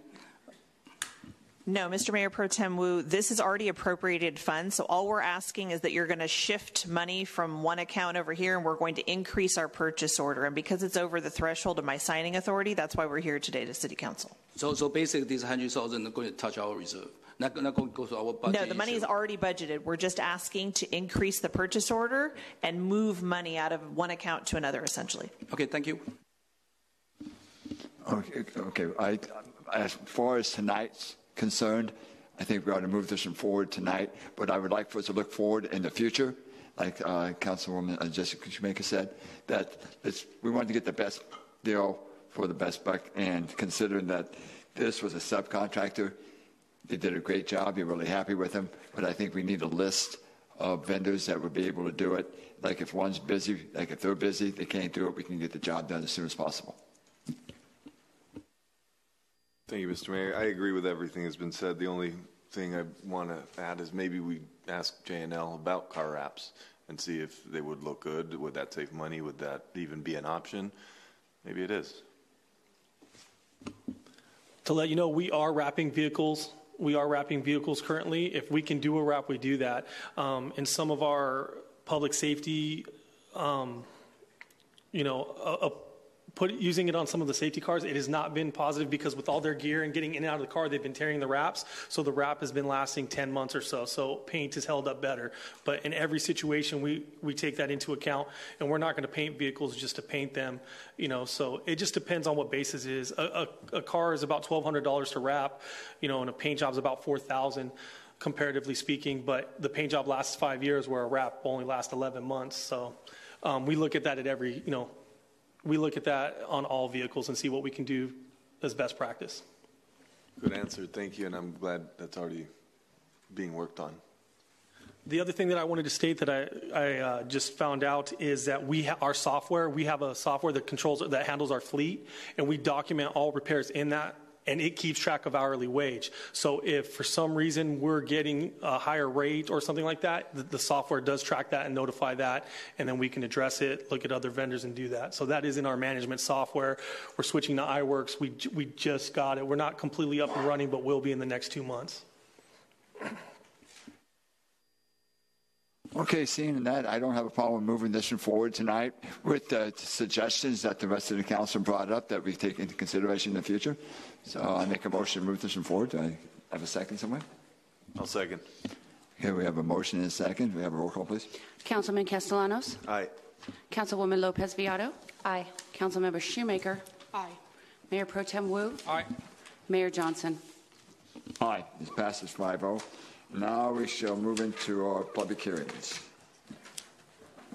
Okay.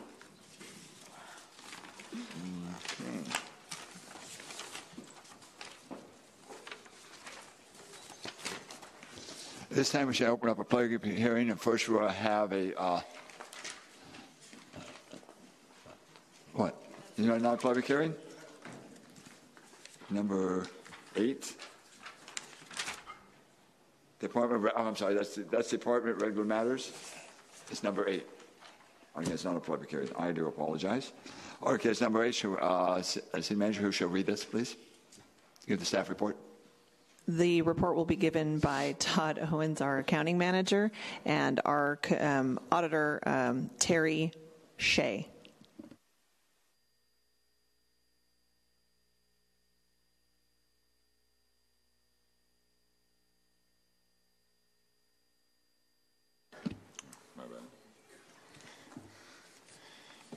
Good evening, council members, Mayor Pro Tem and Mayor. My name is Todd Owens, representing the Finance Department. I'm here to present item number 8, the Comprehensive Annual Financial Report, CAFR, and the other related reports for the year ended June 30, 2018. We met with the Audit Committee on 3/7/19 and 3/14/19, and the reports were accepted as listed in item 8. I'd like to turn it over to Terry Shea from RAMS, who conducted the audit. Your Honor, come on. I'll show you now. All right, red lights. Your Honorable Mayor, members, City Council, City staff, what you have before you is the CAFR. A little later this year than usual due to the Governmental Accounting Standards Board number 75, which was a new pronouncement that was effective this year, and it's the other post-employment benefit.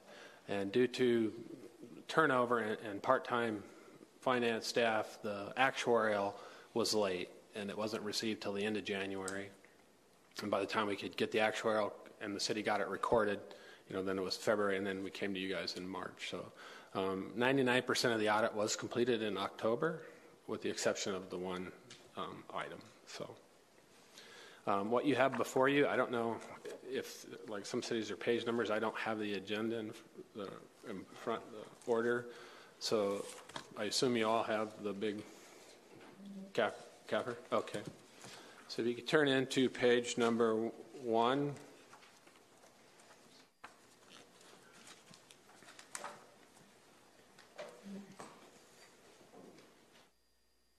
And what you have here is the opinion letter on your statements. The first paragraph states what it is, and it's the we have audited the accompanying financial statements of the governmental activities, the business type activities, each major fund, and the aggregate remaining fund information of the city of West Covina as of June 30th, and then the year ended June 30th, 2018. The second paragraph states what our responsibilities or what your responsibilities are. Management is responsible for the preparation and fair presentation of these financial statements, and it's in accordance with accounting principles generally accepted in the United States of America. This includes the design, implementation, and maintenance of internal control. Our responsibility is to express opinions on these financial statements, and we do issue separate opinions on the different aspects. You got the governmental activities, then you got the fund statements, and then you got the business type activities. We conduct our audit in accordance with auditing standards generally accepted in the United States of America, and the standards applicable to financial audits contain government auditing standards issued by the Comptroller General of the United States. Those standards require that we plan and perform the audit to obtain a reasonable assurance that your statements are free from material misstatement. Over on page 2, we believe that the audit evidence we have obtained is sufficient and appropriate to provide a basis for our opinions. And then in our opinion, the financial statements referred to above present fairly in all material respects the respective financial position of the governmental activities, the business type activities, each major fund, and the aggregate remaining fund information of the city. This is called an unmodified opinion. And then there was a change, which you discussed a minute ago, in accounting principles, which was Governmental Accounting Standards Board statement number 75, accounting and financial reporting for post-employment benefits other than pensions. And what that is that the health care that retired employees receive once they leave service if they've satisfied certain requirements. And that added a liability to the government-wide statements this year at just under $60 million. Any questions on our opinion? No. I'm not going to go over, there's a lot of numbers in the report.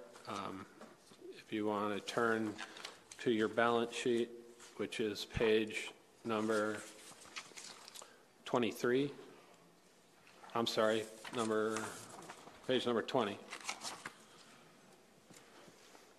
And this is how you see your budget. You have your fund statements, and so you have three major funds, which is the general fund, the housing authority fund, and then your grants fund.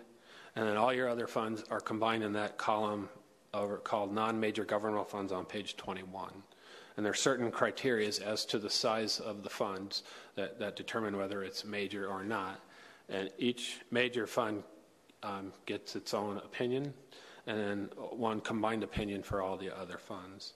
The general fund ended the year with a $22 million fund balance, of which $9.9 million of that was unspendable, and that is due to prepaid expenses of $122,000, land held for resale of a little over $3 million, and then the advances to the successor agency, and so those aren't readily spendable money, so they're offset.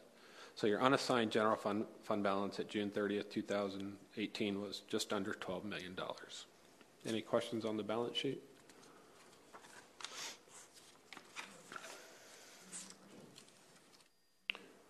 And then page 23 is your statement of revenues, expenditures, and changes in fund balance.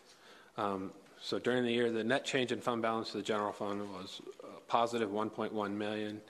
Of that, the city did the final transfer of all the assets from the successor agency over to the city this year. And the regular capital assets are part of the GASB 34 adjustment that go on the government-wide statements. They don't run through your fund statements. But part of that was land held for resale, which gets recorded basically as an inventory item. And the value assigned to that, I think, was either the original cost or the fair market value, but we could confirm that with you later. And so that $3 million is included in that other revenue up above. Any questions on that transaction? And then that new GASB, you can see if you go to page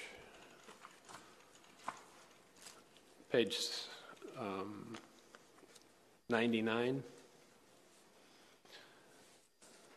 And so this is new this year. And that's the other post-employment benefits other than pensions.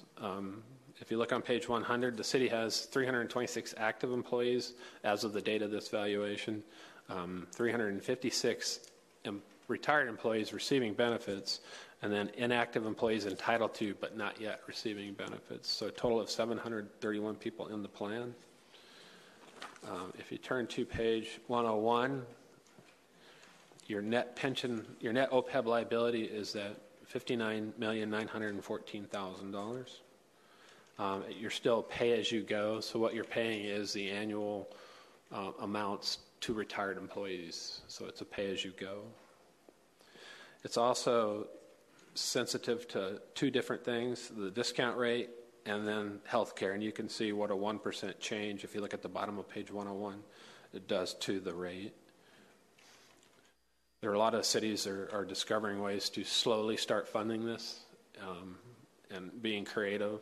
And there are companies out there that offer, they'll do presentations to your city or your council, and how like 50 or 60 cities, they're finding creative ways to fund these things, one-time money, put it aside. I know at one city, they doubled their money in 7 years, investing it through SERP, which is a program through CalPERS, but just for OPEB.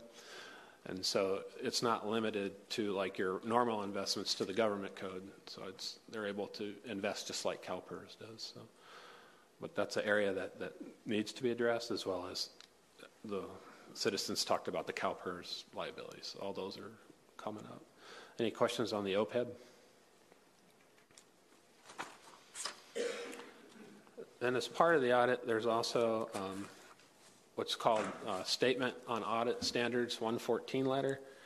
And that's, I don't know if you have it, but it's 1, 2, 3, 4 pages, and then it has a letter on the back from the city. And that's communications to those charged with governance, which would be this council. It also starts with what we did for the year. Then it goes through what our responsibilities are. We issued an engagement letter back in May of 2018, and included in that engagement letter was also a copy of our peer review, which was last November. We conducted our audit consistent with the plan, scope, and timing. On page 2 of this letter, the engagement team and others in the firm have all complied with relevant ethical requirements regarding independence. There are certain accounting policies that are significant due to their estimates, and the most sensitive of your estimates are the fair market value of the investments, which are based on market values provided by outside sources, estimate of depreciation expense on your capital assets, and then the net pension liability is also an estimate, as well as the OPEB. That's also, and those are fairly significant estimates. And then your disclosures are also, those are also significant disclosures. The OPEB and the pension notes, there's probably close to 30 pages of notes on those, if you want to go through those. Other than the timing of the actuarial report for the OPEB, we encountered no significant difficulties in dealing with management. We did not propose any adjustments. We had no disagreements with management, and we did receive a management representation letter, which is attached to the back of this letter. We did not consult with any other accountants, and so any questions on this letter? All right, and that's it unless you have some questions. And we would welcome more help from the Audit Committee with Mr. Grubich. He's a very thorough and knowledgeable person, so if you're going to go that route, I recommend you do something. So, any questions? I'm one of the members of the Audit Committee with Councilmember Castellanos, and Mr. Grubich, I mean, it touched on a question that the Audit Committee had, and city staff was very responsive to him and had the answer, because we ended up calling a special meeting within a week, because tonight's the night that the council has to vote to approve it so it can get reported in time.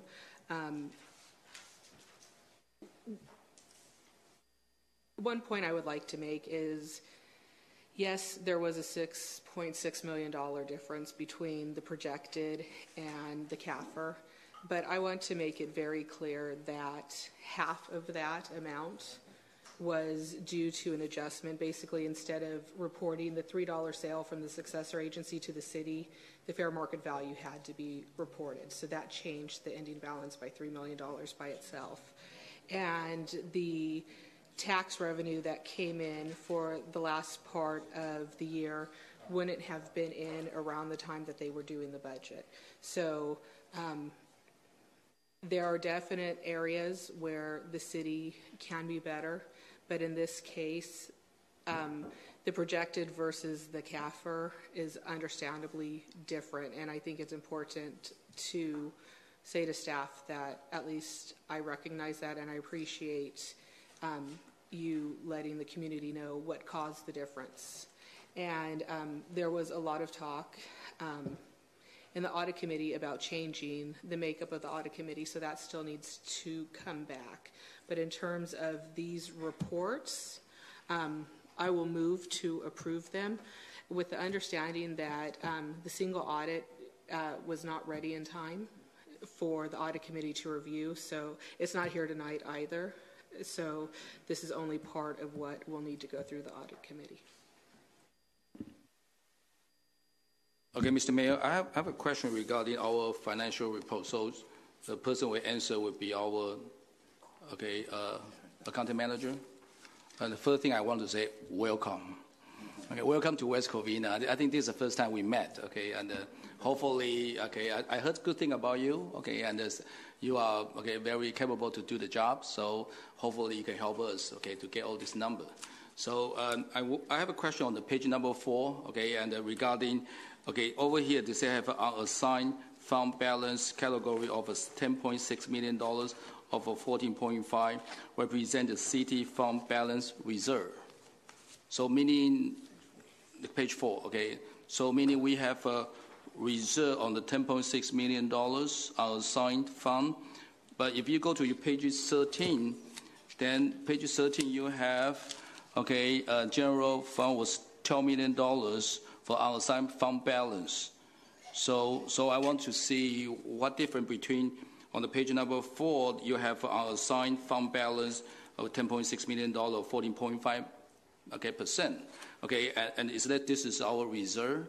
Okay, compared with page number 13, that we have a $12 million. I think auditors told us we have a $12 million of unassigned balance, okay, and fund too. So meaning we have a $12 million or we have $10.6 million.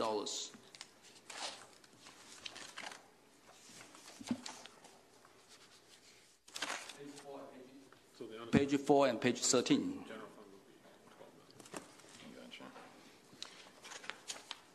Okay, I'm with you. I'm looking the page at fund, okay, 1, 2, 3, the number, okay, third, okay, the bullet point. Then you go to the last sentence. They say 10.6 million or 4.5 represent the city fund balance reserve. And then you go to the page number 13. Then you have a major government fund. You have unassigned fund balance of the general fund was $12 million. So which one? So we have a $10.6 million or we have a $12 million? overall, for the general fund only, it is $12 million. And then overall for the total governmental funds, it is $10.6 million. If you look on page 21 of the balance sheet, page 20 and 21. Page 20 shows at the bottom, unassigned general fund balance, 11.979. 9.79 right there. Unassigned.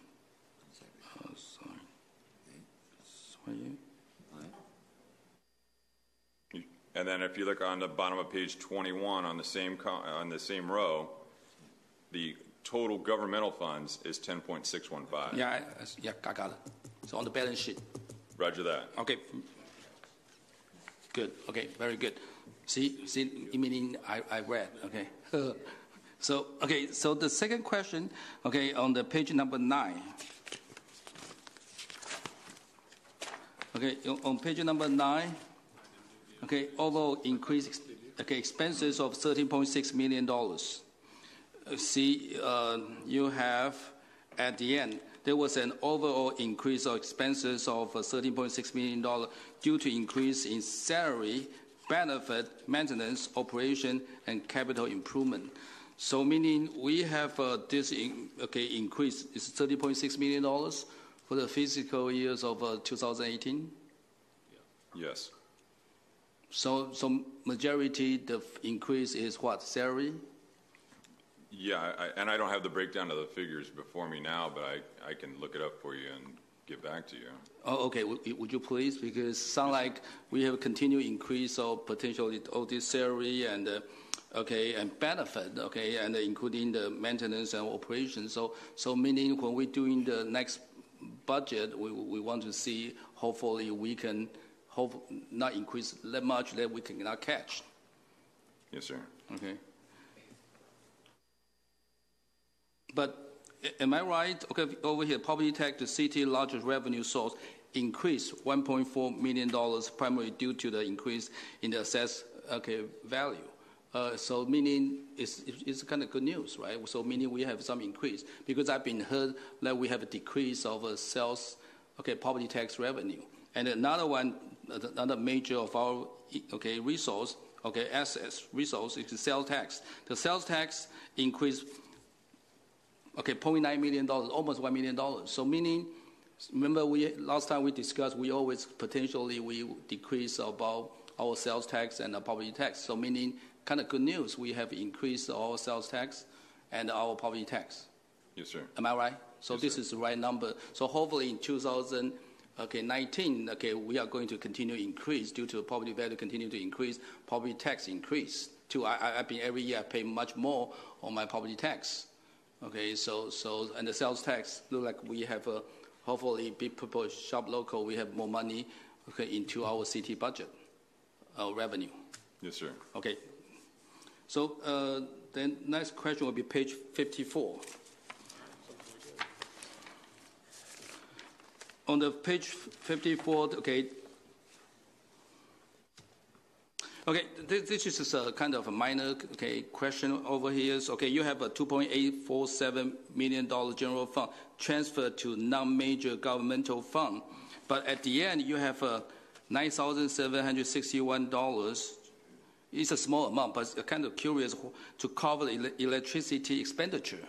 So, but why we don't have a cash flow to pay for our electricity? Why we need to have to transfer fund and using portion to pay for our electricity bill?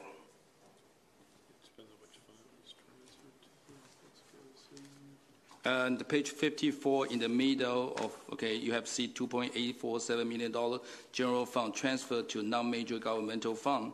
And then at the third sentence, you have C $9,761 cover electricity expenditures. So just curious why we need to pay that thing. That money was transferred to the AQMD fund, and so it's probably in conjunction with some sort of grant program that they had. So it's a grant program, so we have to transfer some fund for right. Because they did some major work this year with the new charging station. What station? We installed the new charging stations. Oh, the car I never drive. Right. Okay. So part of the money came from the general fund. Sorry, I know our former council mayor, James Thomas. He drive. He benefit for that. Maybe he should pay some portion for this. Let me see. Okay, good answer. Thank you. Grant position. Okay, on the page 130.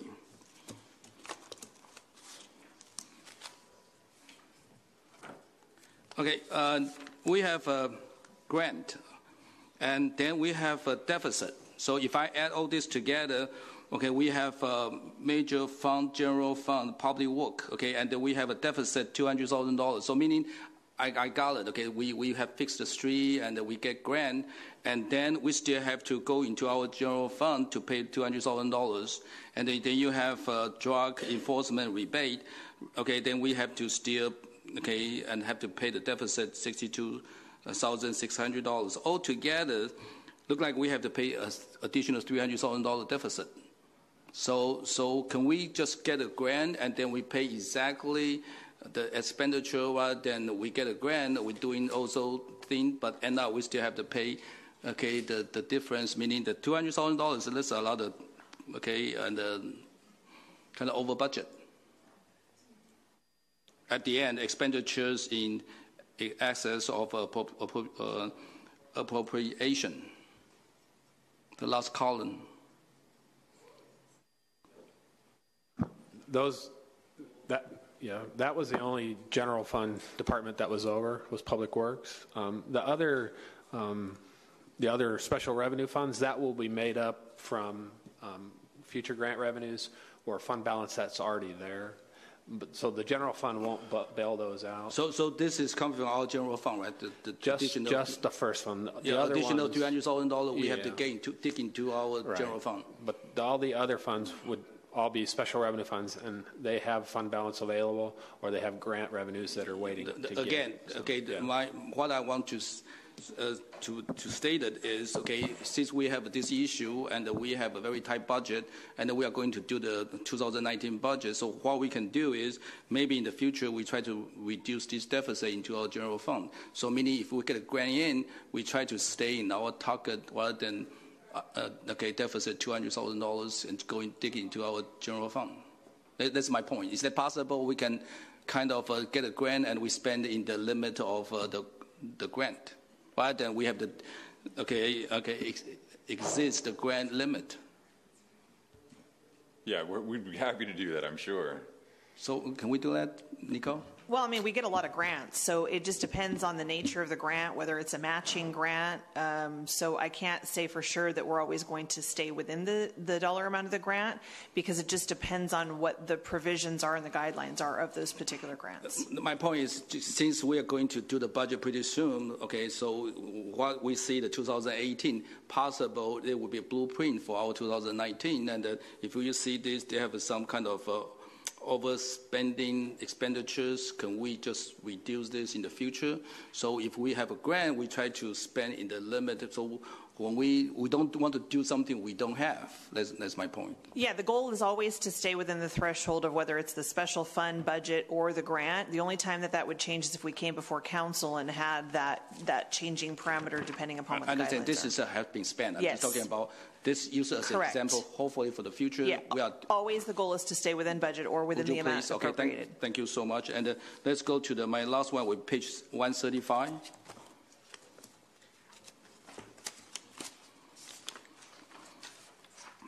This one's easy. I think all my questions pretty easy. Okay. We have so many of special revenue fund, drug enforcement rebate. Okay, Measure M. Okay, air quality improvement. Now I want to ask. I think this is for our acting city manager about the Measure H. Do we get any of funding? Is that coming or not? I am so glad you threw me that softball. We actually do have funding coming from Measure H in the form of a grant. So there is matching funding that goes towards that grant. This council actually saw that grant that we applied to the county for. And some of that matching is already money that's been spoken for that's being reimbursed from the county. And some of it is actually soft costs, such as office space that we're going to be quote unquote renting out, so in-kind space. And so we are actually getting funding for a housing navigator. It's actually a 5-person team, so it's a 5-city application process that we got awarded. So we're sharing the housing navigators with the city of Covina. See if I can get this right. Covina, Duarte, Glendora, and Azusa, and I'm missing somebody in there. West Covina. Azusa? No, I said Azusa. It's a 5-city application. So we got the funding, and so we're going to be signing those contracts about. We should be signing the contracts by June. Of course, it's got to make its round for the 5 cities. West Covina is the lead agency, and we'll be receiving that money. But as far as any other additional funds, no additional Measure H funds are coming directly to the city. Yeah, the reason I'm asking this is very simple. We pay what, half percent Measure H, okay, sales tax, okay, and I don't think we haven't seen a dime come to our city, and our increased homeless population is unbelievable. So we need some of funding from county, okay, and I think you're asking them already, and hopefully you can ask even stronger, okay, and due to we have the increase of population, and we need the county to help us, not only the grant plus all the resources, okay, to try to resolve the homeless issue.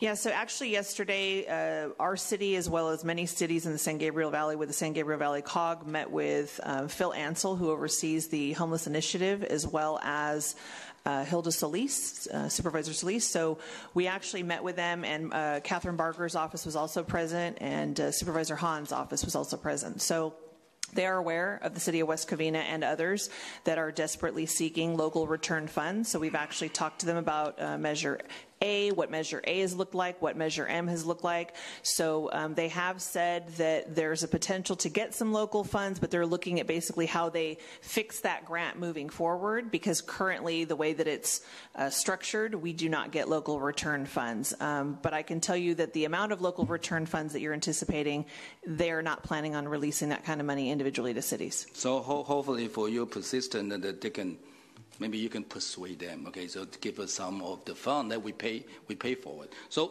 last 3 very simple remarks. I want to, maybe you can help me, okay, on the page 201.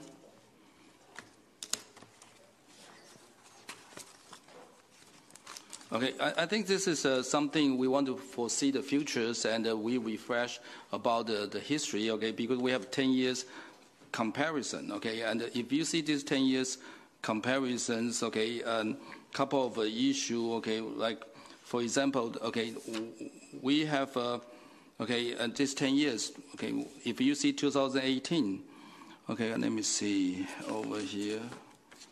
You see, I know we have increased our pension, we have increased a lot of expenditure. Let me see.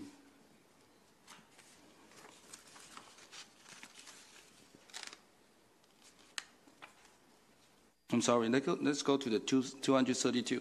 Let me go to the last one. Okay, the public safety emergency response. Okay, on the page 234, 233 and 234. If you can compare with these 10 years, okay, and you can see on the, let me see, public safety. Public safety, if you see the call, we have increased to, okay, let me see, okay, police totally arrest, okay, police go to some 84,850 call in 2018. So meaning we increase a lot. But if you see our staff on our full-time public safety staff, okay, we are 2015 is 259. So meaning we have an increase of service call of public safety people calling for police help, okay, and it increased so much from the 2017 is 74,898, and then 2018 we increased. And I can foresee that in 2019, I think our number will increase almost even higher. And so meaning we have a public safety staff, okay, in the 259 public safety, okay, and the meaning what? That is service call increase, staff decrease, so meaning we potentially have a lot of overtime. So this is one issue. I want to see this kind of aware of potential problem we have. And then we say currently we have even more issue for crime and the people calling all the time. And then our responder time, I think, becomes slower due to the issue we have. So I don't know what we can address this issue, and I know it's where's the money. I know where's the beef. So we have to maybe find some other restructure way and thing to address this issue. And another thing I want to see, okay, I think I remember on the permit. If we go to 2033 and 2034, you see the public permit issue. And in 2017 and 2018, we down to only 1,547 people apply. And in 2018, we only have a 1,399 permit issue. Compared with 2016, we have a 5,038, and 2015, 3,017. And even 2013, we have 3,882. Even you go to the recession of 2009, we still have 2,891, 2010, 2,334. But in this 2017, 2018, we down to only 1,547, and last year, 2018, 1,399. What happened? Why is it dropping from sky to the ground? Why people now? Why we not issue permit? And we're talking. I understand it's possible in 2016 we have a lot of building, the new building. Okay, and that's why we have a lot of permits. So that's why we increase for 5,038. I understand. Okay, but there's another new houses. We have a Lock Island. We have on the top of the hillside, quite a lot of new home. But you go back to the 2009, 2018, we still have about 2,300. But now we're down to 1,399. So what happened? I don't know. You live here. What happened?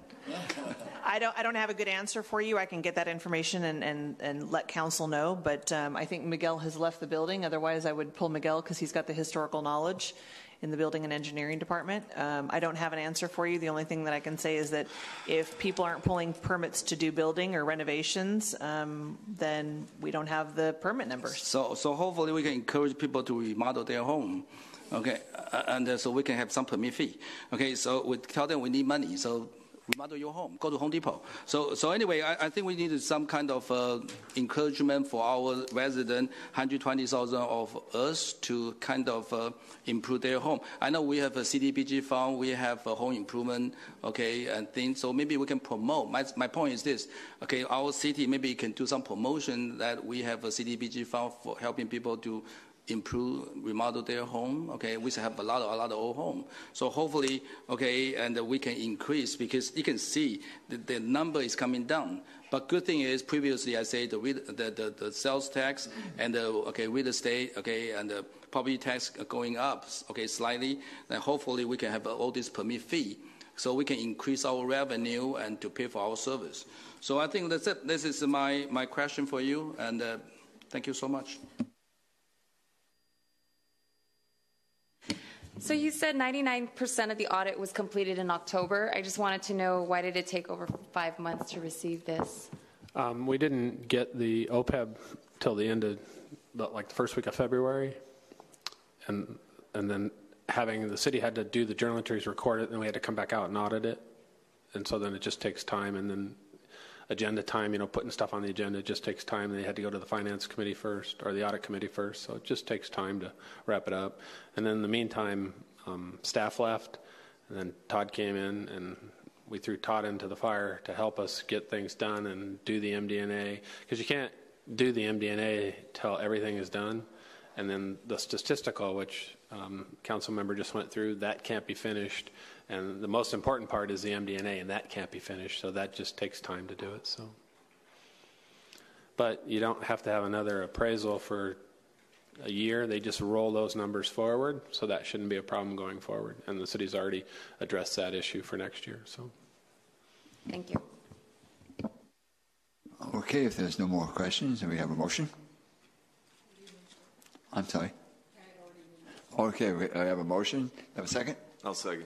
We have a motion and a second. Roll call, please. Councilman Castellanos? Aye. Councilwoman Lopez Viado? Aye. Councilmember Shoemaker? Aye. Mayor Pro Tem Wu? Aye. Mayor Johnson? Aye. Passes 5-0. Next item is number 9, which is appointment powers of the city manager, assistant city manager, who shall give that report. We're both looking at each other. So at the last city council meeting, you directed you directed the city attorney to return with an ordinance. And so we have a draft ordinance before you. There are 2 flavors of revisions. The first flavor of revisions to the code is simply to remove language that specifies that the city manager is a man. Might be a woman. The more substantive issues are subsection G of the ordinance on page 2, mentioned in your staff report, would do the following. It would state, it would add powers to the city council, would only be able to, the city manager's powers to appoint would be limited. So the city manager shall not appoint or promote a person to serve as the director of a department unless a majority of the city council first voted in favor of the city manager's proposed appointment or promotion. This limitation does not limit the city manager's authority to appoint or promote a person to temporarily fill such positions on an acting or interim basis, nor does it in any way affect the city manager's power to appoint or promote to other positions. So if you approve this ordinance, the city manager would still be the authority on all things not relating to the hiring of directors. They would still only be able, so you could only approve if the city manager recommended approval, then you would vote on whether to approve or not. In all other ways, the city manager is still the boss.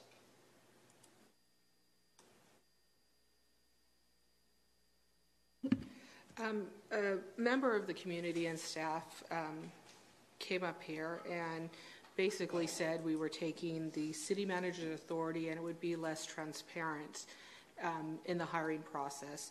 Does anything under this policy give the council the authority to name who gets hired, be part of the interview process? Does it do anything other than say, hey, the council at least gets to see who the city manager wants and approve it? So this is solely, so step number 1 is the city manager makes the determination of who the city manager wishes to hire. After that is done, step number 2 is go to the city council says yes or no. If it's a yes, the person is hired. If the answer is no, the person is not hired. Once the person is hired, does the city council evaluate them? Then the city council has no authority in any other way over employees. The only authority that the city council has over any employees are over myself, the city attorney, and the city manager. It's expressly stated in the existing city municipal code, and that's not revised. Can we fire the person? No. So usually when you have political appointees, I mean, it kind of isn't a lot of power when if you appoint somebody politically and you can't fire them later. And if the city council approves an appointment, would that approval happen at a public meeting? It would certainly be publicly announced that what decision was made. So you could interview whoever is proposed to. You would interview in closed session, and then once an offer is, so you would not interview. I'm sorry, I misunderstood the question. What was the question? Once the city manager presents their selection to the city council, what action does the city council take? Do we approve it at a council meeting? It would be at a council meeting, yes. So does the city council currently approve publicly hirees to high-level positions in the city? So publicly, you have the city manager. You would do that in closed session, presumably. That you would interview individuals in closed session, then announce publicly we're not interviewing people for department heads. Oh, I'm sorry. I thought you're just. As far as the city manager, yes. City attorney, yes. But as far as existing directors, you currently do not do that. So would it be safe to say that this actually adds another layer of transparency? So because the city council is now approving something in public that previously, one, they didn't have purview over, and two, was done non-publicly. So, sure, you can make that argument. Yeah. Thank you. Echo Councilmember Shoemaker's comments because I too was confused by that. I clearly see that this adds transparency, not takes it away, and I see this as a benefit. That's all. Anybody want to say something? Well, my comment is going to be because I am voting no on this, and the reason why I'm voting no on this because when we hire a city manager, we expect that city manager to have the ability to vet out department heads. Say this person's good, this person's not good. When we start taking power away from the city manager, where's it going to lead next? We're going to start here, and next we're going to say, no, we want to take the power away from them altogether. Now we want to be able to hire and fire them ourselves. I know this council say, no, we're not going to do that. But once you put that ordinance in there, you're not going to be here forever. We're not going to be in. Then the council can come in and say, now you already put this in. Now I want to go ahead and change it again where we actually hire myself. We take the power away from the city manager altogether. I think a path we're going down is the wrong path. This council, the city has ran this way for many, many years before we came in. We've had a lot of great department heads, a lot of them. Sure, we've had a few that was questionable, but there's been a lot of them that were great, and they've done a great job. When we start changing that, you guys are doing something that's unprecedented, that shouldn't be done, and for this seat right now, I'm voting no on it. I want to move the motion to approve. I'll second with the, changing this ordinance doesn't put you on a slippery slope because the option is always for a city council to mirror what some other cities do. Because there are cities that the council hires and fires department heads. This ordinance is just saying, hey, before you hire somebody on a high-level position that the council will have to deal with, just give us a name. Let us see a resume. It's not saying that we are going to override that person's decision because, as I said clearly when we discussed this at the last meeting, our job is to evaluate the city manager. So ultimately, he or she recommends to us who they believe should be the department head. The city council should, kind of as a matter of right, approve them, and then I will evaluate the city manager based on their department heads' work product, because that is the city council's role. Nothing in this changes that. It just it stops situations where, maybe there's a conflict of interest. For me, I work for a law firm that represents cities. So maybe I'm not part of the process and granted, we hire city attorney. So imagine we don't actually hire the city attorney, that the city manager hires the city attorney. If I didn't know the name and it could be my firm coming in, I have a conflict of interest that says, hey, no, you can't hire this firm. Or if it's a firm that I work with, that creates a conflict of interest. This adds the layer of us being able to say, hey, we have a potential conflict, or there may be some other issue. That's all it's doing, is providing another layer. It's not taking the city manager's authority away in any way. Well, like I said, we do have a motion and a second, but I still want to state, I do feel we are taking authority away from the city managers. That's my personal opinion. And so, like I said, I will be voting no on it. And one thing I do personally get tired of hearing, we're no different than any other city. Why, we want to be like other cities that are doing it. This is West Covina. This isn't another city that does it. If you want to be unique and say we're West Covina, you're West Covina. You want to say you want to be like Pasadena, or you want to be like whatever city, fine. Say, hey, we want to be like this other city that's doing it. And that's fine. Say it like that. But like I said, please don't mischaracterize what I said. Don't interrupt me, please. Don't mischaracterize what I said. Don't interrupt me. Don't mischaracterize what I said. No, I didn't say that. Please. You're mischaracterizing what I said. Councilman Shoemaker, I have the floor. You can speak when you're done. What I'm just saying, I didn't say you. I said others have said it too. They have said other cities are doing it, so why not just do it too? And it's been said before. I didn't say that was only said tonight. I said it's been said before, is what I said. Now, when you're time to speak, you have all right to speak. But I don't want any of us council members to cut in and break into another council member to speak. I don't do it. When a council member speaks, I do not cut in and start speaking over the top of you. Please have respect for this council. So, like I said, so let's move forward. We have a motion and a second. Let's have a roll call, please. I was told that I would be able to speak. Okay, speak then. And But don't accuse me of something. Lloyd, Mayor, if you really want to get into behavior you've had since I've been on this council, we can. So don't start. And as well as I do, that you were directing, and what I said was, there are cities that do this, and we shouldn't do it.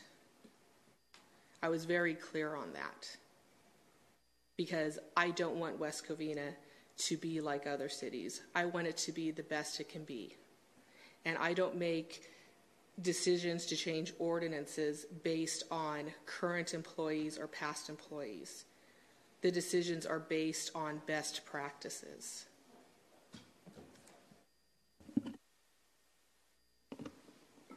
That being said, let's have roll call. Councilman Castellanos? Aye. Councilwoman Lopez Viado? Aye. Councilmember Shoemaker? Aye. Mayor Pro Tem Wu? Aye. Mayor Johnson? No. So it passes 4-1.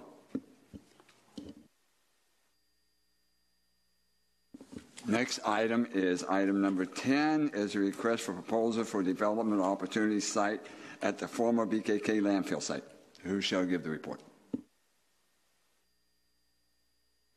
Economic Development and Housing Manager Paulina Morales will be giving that report. Hi, good evening, Mayor and Council members. I'm just going to get the presentation up. Sorry.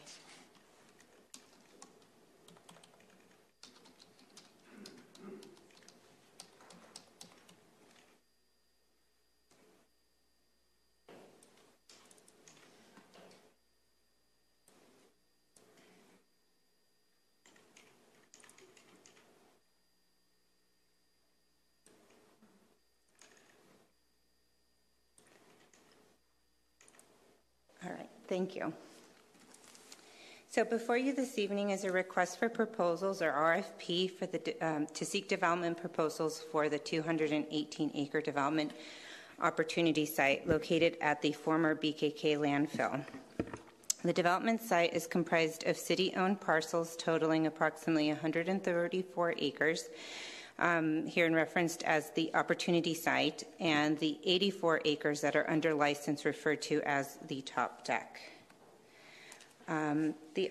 The RFP includes background information on the site, starting from when the parcels were purchased by the former redevelopment agency back in 2003. They were purchased as part of the Sportsplex project, which was a result of efforts by the community to close down the landfills and the city to develop it into a community asset or resource. As a result of the years working with the various regulatory agencies, including the United States Environmental Protection Agency, or the EPA, and the Department of Toxic Substances Control, DTSC, the agency and the city were able to move forward to make this project a reality. The RDA purchased 200 of the 231 acres that the RDA purchased in 2003. This included the sale of 43 acres right here. Oh, that's not right. That was sold to a developer who developed the Heights Shopping Center. The city, or the RDA, then transferred 27 acres of property to the city for the Big League Dream Sports Park. Both of these components were completed in 2007. In 2006, the RDA sold 2 pad sites up here to the M&A Bay development company, who is intending to develop those sites into an office or commercial project, and that project is still pending. The last component of the Sportsplex project was the 18-hole municipal golf course that encompasses this area right here. And at the time that the RDA was going to develop the golf course, that's when it was around 2008 and the recession hit. And so at that time, the city decided to or the RDA decided to open up the site for bids for golf course developers. They entered into an exclusive negotiation agreement, or ENA, with a golf course developer in August of 2008. And unfortunately, in January of 2010, the ENA was allowed to expire as the golf course operator or developer indicated they were unable to obtain financing for the project, as the golf course industry was depressed and they could not foresee building a golf course in the immediate future. Staff continued to market the site to prospective developers, including receiving interest from solar companies that expressed interest in leasing the top deck. At the time, the City Council, the RDA, the former redevelopment agency, decided not to pursue any of the solar farm proposals. And in October of 2010, an RFP was released for development proposals of 180 acres of the site. In response to the RFP, one proposal was submitted. It was also for a solar farm development. The RDA did not approve the proposal and directed staff to continue marketing the properties. However, it became difficult to market the properties as at that time, or close to 2011, with the elimination of redevelopment, there was uncertainty to the future of the properties. In 2012, when the RDAs were eliminated, the staff was not able to market the properties, as we had to wait, or the successor agency had to wait until it obtained its finding of completion, which was obtained December of 2015. Since after that, the staff continued to market the property at various industries events, as well as to prospective developers, and received one offer on the property from Singh Proli Group LLC in October of 2016. Over the course of the past 3 years, the city has worked with the developer, and they have changed their scope of the project. And in December of 2018, the City Council allowed the ENA to expire, and has since directed staff to move forward with preparing a RFP for the development opportunity site. So tonight, the RFP is drafted to encourage a variety of proposals. So it's either for the entire development opportunity site, which is the blue and the yellow, or for a portion thereof. And it's up to the developer, the bidder, submitting what portion, how much acreage they would like to submit their proposal for. As a development opportunity site includes land that is on top of a Class 3 landfill and property that is adjacent to a former landfill, there are environmental factors associated with any development on the site. A portion of the site is subject to deed restrictions. So the area in blue that's hashtagged, there are deed restrictions that limit the type of uses that are allowed on the property.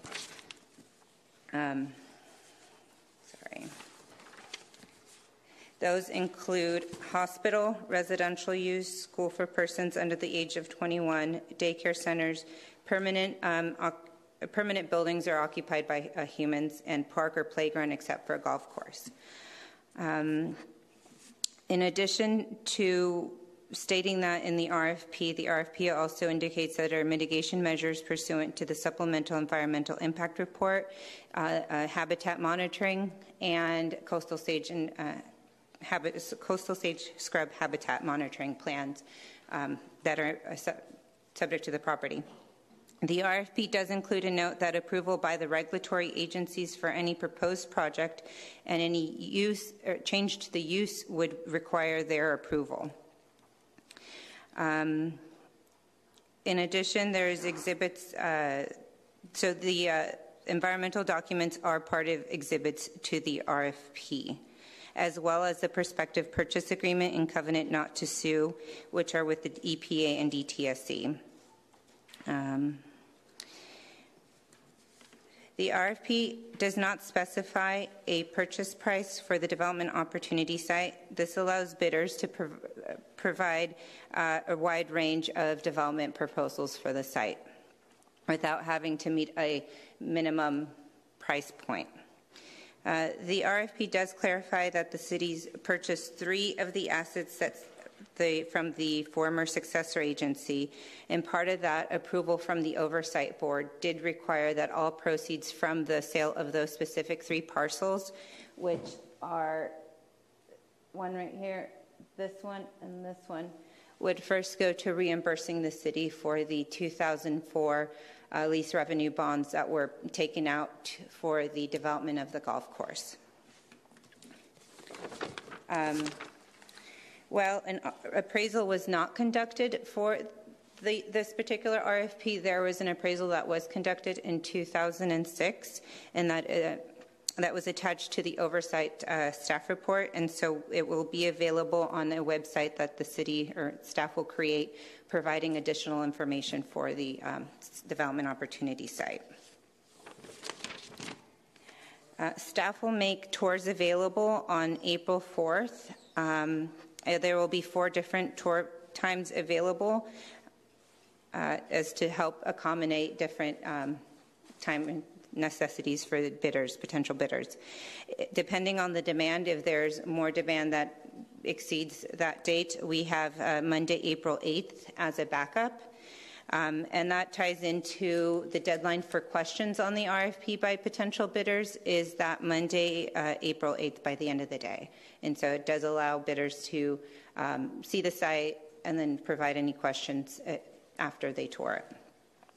If approved tonight, the RFP will be released by Thursday, March 21st, with a deadline of April 24th by 11 a.m. to the city clerk's office. Interested bidders would be required to submit a description of the proposed development, including a narrative, a preliminary schematic plan, and elevation. The schematic plan will need to identify the parcels that the bidder is proposing to be part of their development proposal, as well as the acreage. Bidders would also be required to submit a preliminary performa for the proposed development, a time frame for the project, and the developer's experience in developing similar projects. The city will review submitted development proposals with the objective to present them to the City Council at the earliest available council meeting. The intent is to bring the proposals back to the City Council on May 21st. The evaluation of the proposals will be presented to the City Council for your consideration. In the RFP, the development goals for the project include developments that complement the surrounding uses and further benefit the economic and recreational opportunities of the City of West Covina. Specifically, the economic consideration for the city, both short and long term, and the benefits to the community overall. The RFP will be released on the city's website via Planet Bids. It is linked through our website. Bidders, interested parties would have to sign up for the Planet Bid, and part of that will be released to the people that are already registered on Planet Bids, which is over 400 entities that would be receiving notification of the RFP. Staff will also forward or email a notification of the release of the RFP to potential developers that we have on our contacts. We've also looked for potential developers that specialize in brownfields. So we have approximately another 100 developers that we're going to be notifying, as well as local nature preserve conservancies. Staff will also be creating a web page, as mentioned, that will provide additional information on the website, including information such as a summary of the workshops that were conducted in January of this year. It'll provide a link to the summary of the feedback that was obtained from the Sing-Poli proposal from the various regulatory agencies that we met with, as well as other pertinent information, including the appraisal. Prior to the approval of the RFP, there are a couple of modifications we'd like to make to clarify some items on the RFP. We would be revising the aerial to include the area that's deed restricted. That's not in the RFP that you have. We will also be making a few changes, amending in the environmental factors. We're asking for the original bond debt reimbursement to the city, the original bond principal and cost to the city, to include the hospital for humans restriction and the permanent occupied habitation, and also include any proposed changes to the deed restrictions would require approval from the regulatory agencies. And a minor one with the scheduling for the tour dates. This concludes staff presentation. If you have any questions, I'm here to answer.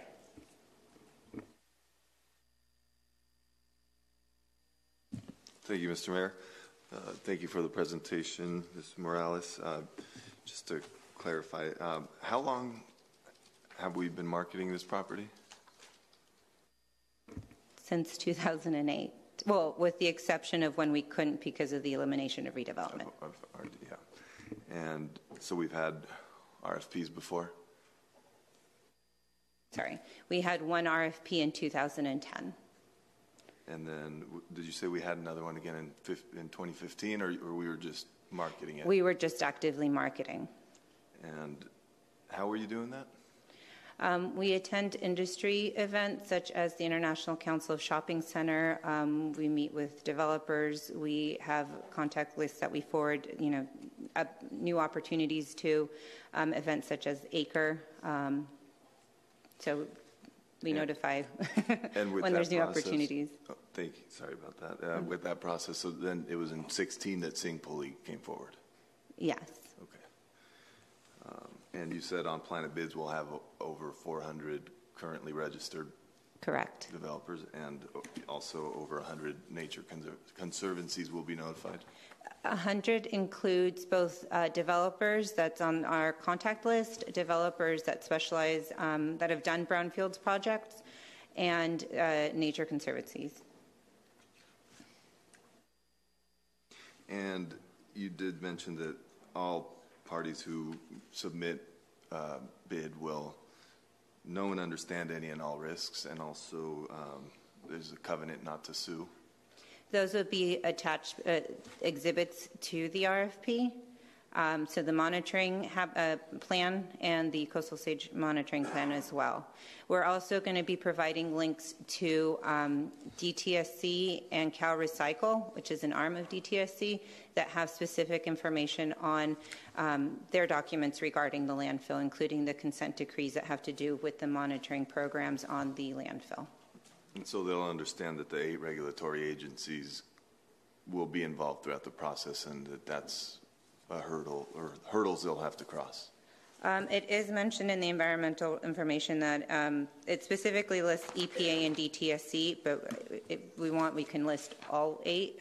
Specifically, DTSC and EPA are the ones that have the prospective purchasers agreement. That is a covenant not to sue with the city in regards to developing on or near a landfill site.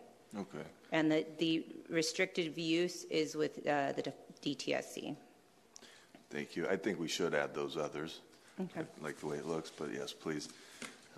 And those are all my questions. Okay. Thank you. Are there any other questions? Councilwoman Schmicker. Thank you for the work on this RFP. There's a lot of talk about how this affects the South Side. Well, as somebody who lives just north of BKK, I've lived with this site since 1990. My parents moved into the city being told that BKK was going to close. They had to join a group that sued the city to force it closed because there was a majority of council at the time who wanted to keep it open based on tax revenue. I remember the dump trucks and dump trucks and dump trucks going down Azusa and going in to the dump. I remember all of the EPA visits and everything else because it's a super fun site on a portion of it. And I say this because I want to make it very clear that I hear a lot about any development up here seems to exclude that we care about our community and care about the effects. I've lived with the effects of BKK for almost 30 years. It's under constant monitoring, the Class 1 part, from many, many governmental agencies. There is not a chance that anything being built on this site or even close to the Class 1 part will not be under constant review and monitoring. And it is a blight on our community. The hills have already been cut down. It's just sitting there empty. I've seen Singpoli's presentation. I think they have listened to the community. I am interested to see what other developers are interested in doing here. And I know we talk about 2008. This site has been closed since 1996. Mm-hmm. And somehow a company who came to us in 2016 is the enemy for approaching the city to develop on this site. I would just remind people that this was an unsolicited bid. At any time somebody wanted to do something here, they could have approached the city. And I am looking forward to seeing who comes forward now. It's only been available for 24 years and to see what proposals we have. So, thank you. Anyone else? Good. I move the motion to approve. I'll second. Before we go further on the vote, I want to tell you my opinion, which I know I'm the majority on this one. I'm on the minority on this one too. I believe a 30-day RFP is a sham. Myself, sure, it's been there for a long time. Just personally, I feel that way on it. That I don't think it's transparent enough. I would be more happy with a 90-day RFP. It gives a lot out. We're showing the residents that we're transparent. We wanted to give them plenty of time for any developer that might want to do it to come forward and figure out what they can do and what they can't do and talk to the city about it. So that's my opinion. I will be voting no on it. But we have a motion and a second. We have a roll call, please. Okay. Sorry, that actually brings up an interesting issue.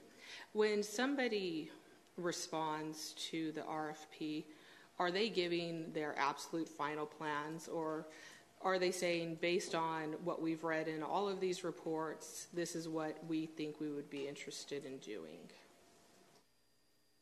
So when they submit, that can certainly be their opening statement, and it can be an ongoing dialogue between the city and the proposer. They can revise as many times as the city would let them revise. It's the start of the process. It's not the end of the process. And I would add to that that it would not be the final because of all the regulatory agencies. So it's a starting point. Well, because there have been community concerns and questions that, and now an accusation that it's a sham, but nothing precludes us from continuing negotiations, or even once we have some idea of who wants to come forward, going out to the community and saying, these are the options. What are your thoughts? Correct? Thank you.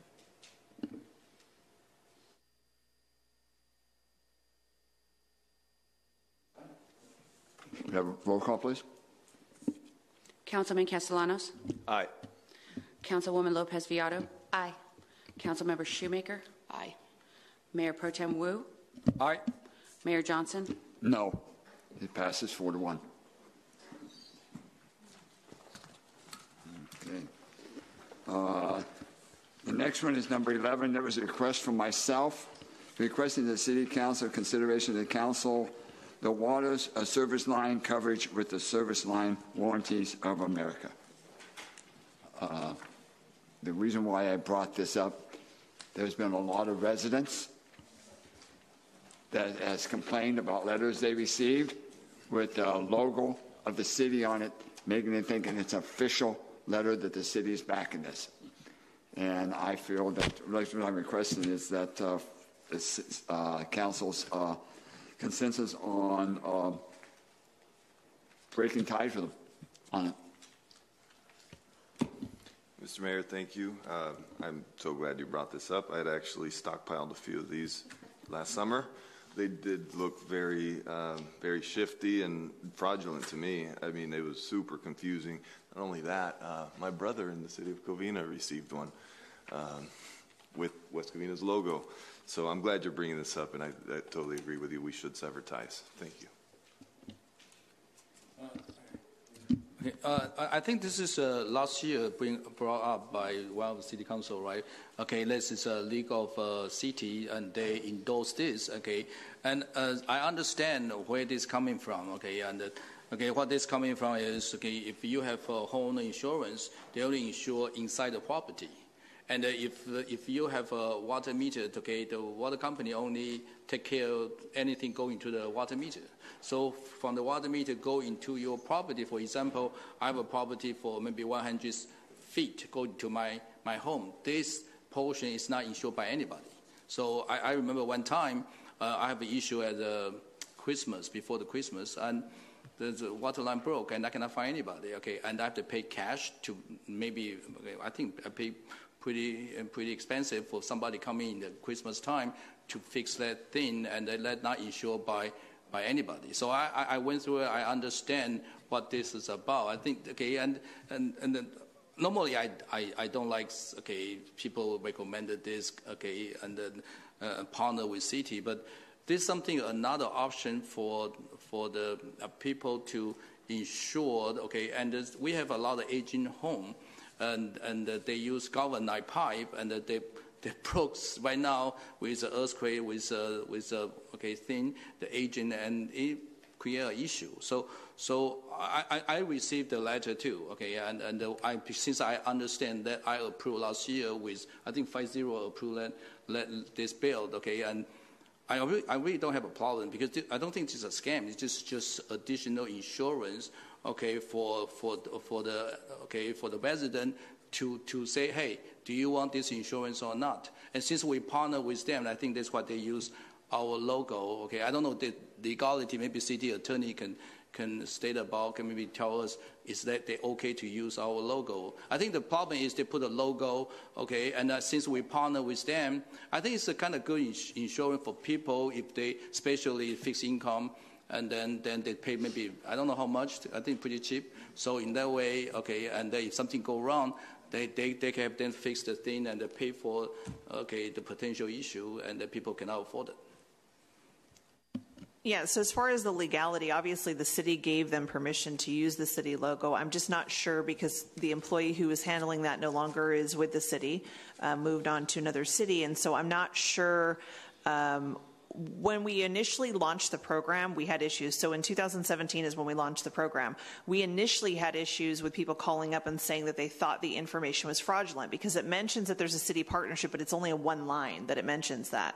And so then what happened is there needed to be the quote unquote city logo somewhere. And so somehow, or some more reference to the city partnership, and somehow that got on the envelope, but the envelope doesn't, it's just a blank envelope with the city logo. So that's confusing too. So I think the continued dialogue with them, and then the fact that we were wondering, we had questioned initially where they were getting their zip codes, because when they're pulling that mailing sheet from our database, how are they getting Covina residents? So we were getting multiple Covina residents saying, whoa, I have this information, and I think it's fraudulent. It's not fraudulent. We actually do have a partnership with them, but I think the marketing materials have struggled to really explain that it's a true program, not offered by the city, but in partnership with the city. And so do we, since this is and endorsed by a league of city, do any city have issue? And I think they have tons of city that they partner with this insurance company. And it's okay to have or have not, but I just don't want to we approve something last year, and the other city doing okay, and suddenly we just have some kind of some one or two residents. I received a letter too. I explained to her that we approved last year, so I have no problem with, since this is kind of endorsed by the League of City, and a lot of city using this company, and I think it's a benefit for our residents to insure something. But this is they can choose to do it or don't do it. So not necessarily you have to do it. But again, did you hear any complaint from other city? No, we haven't received any information. In the National League of Cities, they wouldn't support or endorse a program that was problematic. So I'm not sure if ours is an isolated incident. I can definitely reach out to some of the other cities on the list. I didn't get a chance to do that. If the council wishes to go down the path of potentially severing ties. I have a suggestion. Can we check into, do we have any other issue before we cut the tie? So I think if we check this really an issue, and the League of City have an issue, then possible. But if nobody has an issue and everybody is happy with this, why not we have our residents have a chance to do this insurance? I know the typical home insurance is not covered. Thank you, Mr. Mayor. So, well, after hearing Mayor Pro Tem Wu explain a little bit of the history, I think they botched a wonderful opportunity. They could have, they could have done so much better if they gave a little bit more notice, especially given the fact that we had a partnership with them. We could have put a page on our website that could have been referenced on the mailers. As far as the logo, I didn't know back then that it was real and it was legit.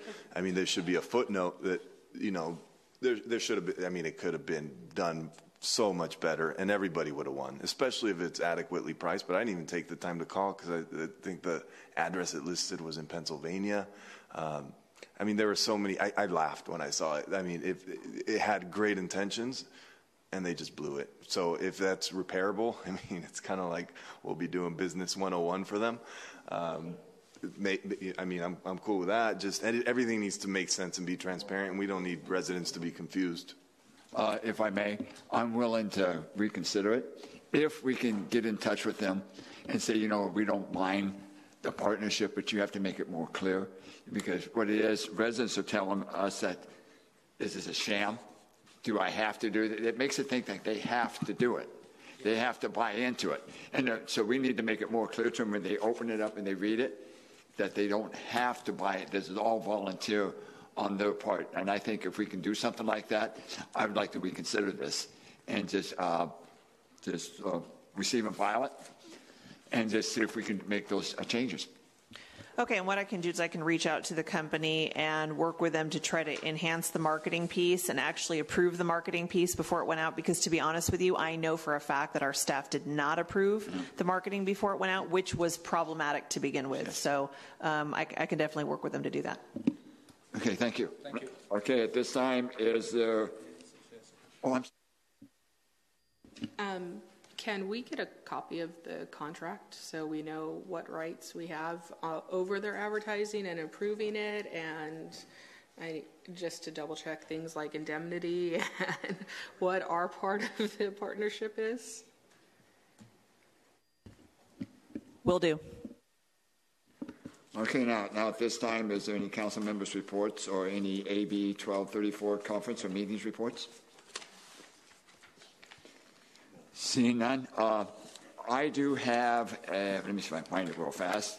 Hey, Mother May, I would like to ask if we can bring forward, I just want to tell you what it is, if I can find it. What it is, okay, last year, Planning Commissioner Redholz brought forward that since we are in a budget, things that we're looking for ways for new revenue, and we have a great opportunity with the I-10, right there, about billboards.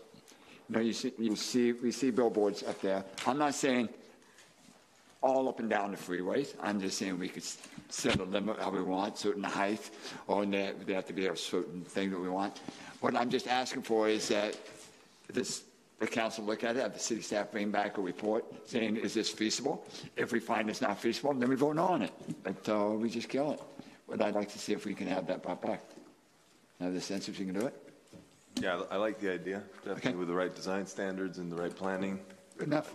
That's enough of that. Well, and Assemblywoman Rubio had a bill regarding billboards last year, so her office may be a great resource to the city in answering what we would be allowed to do or not allowed to do.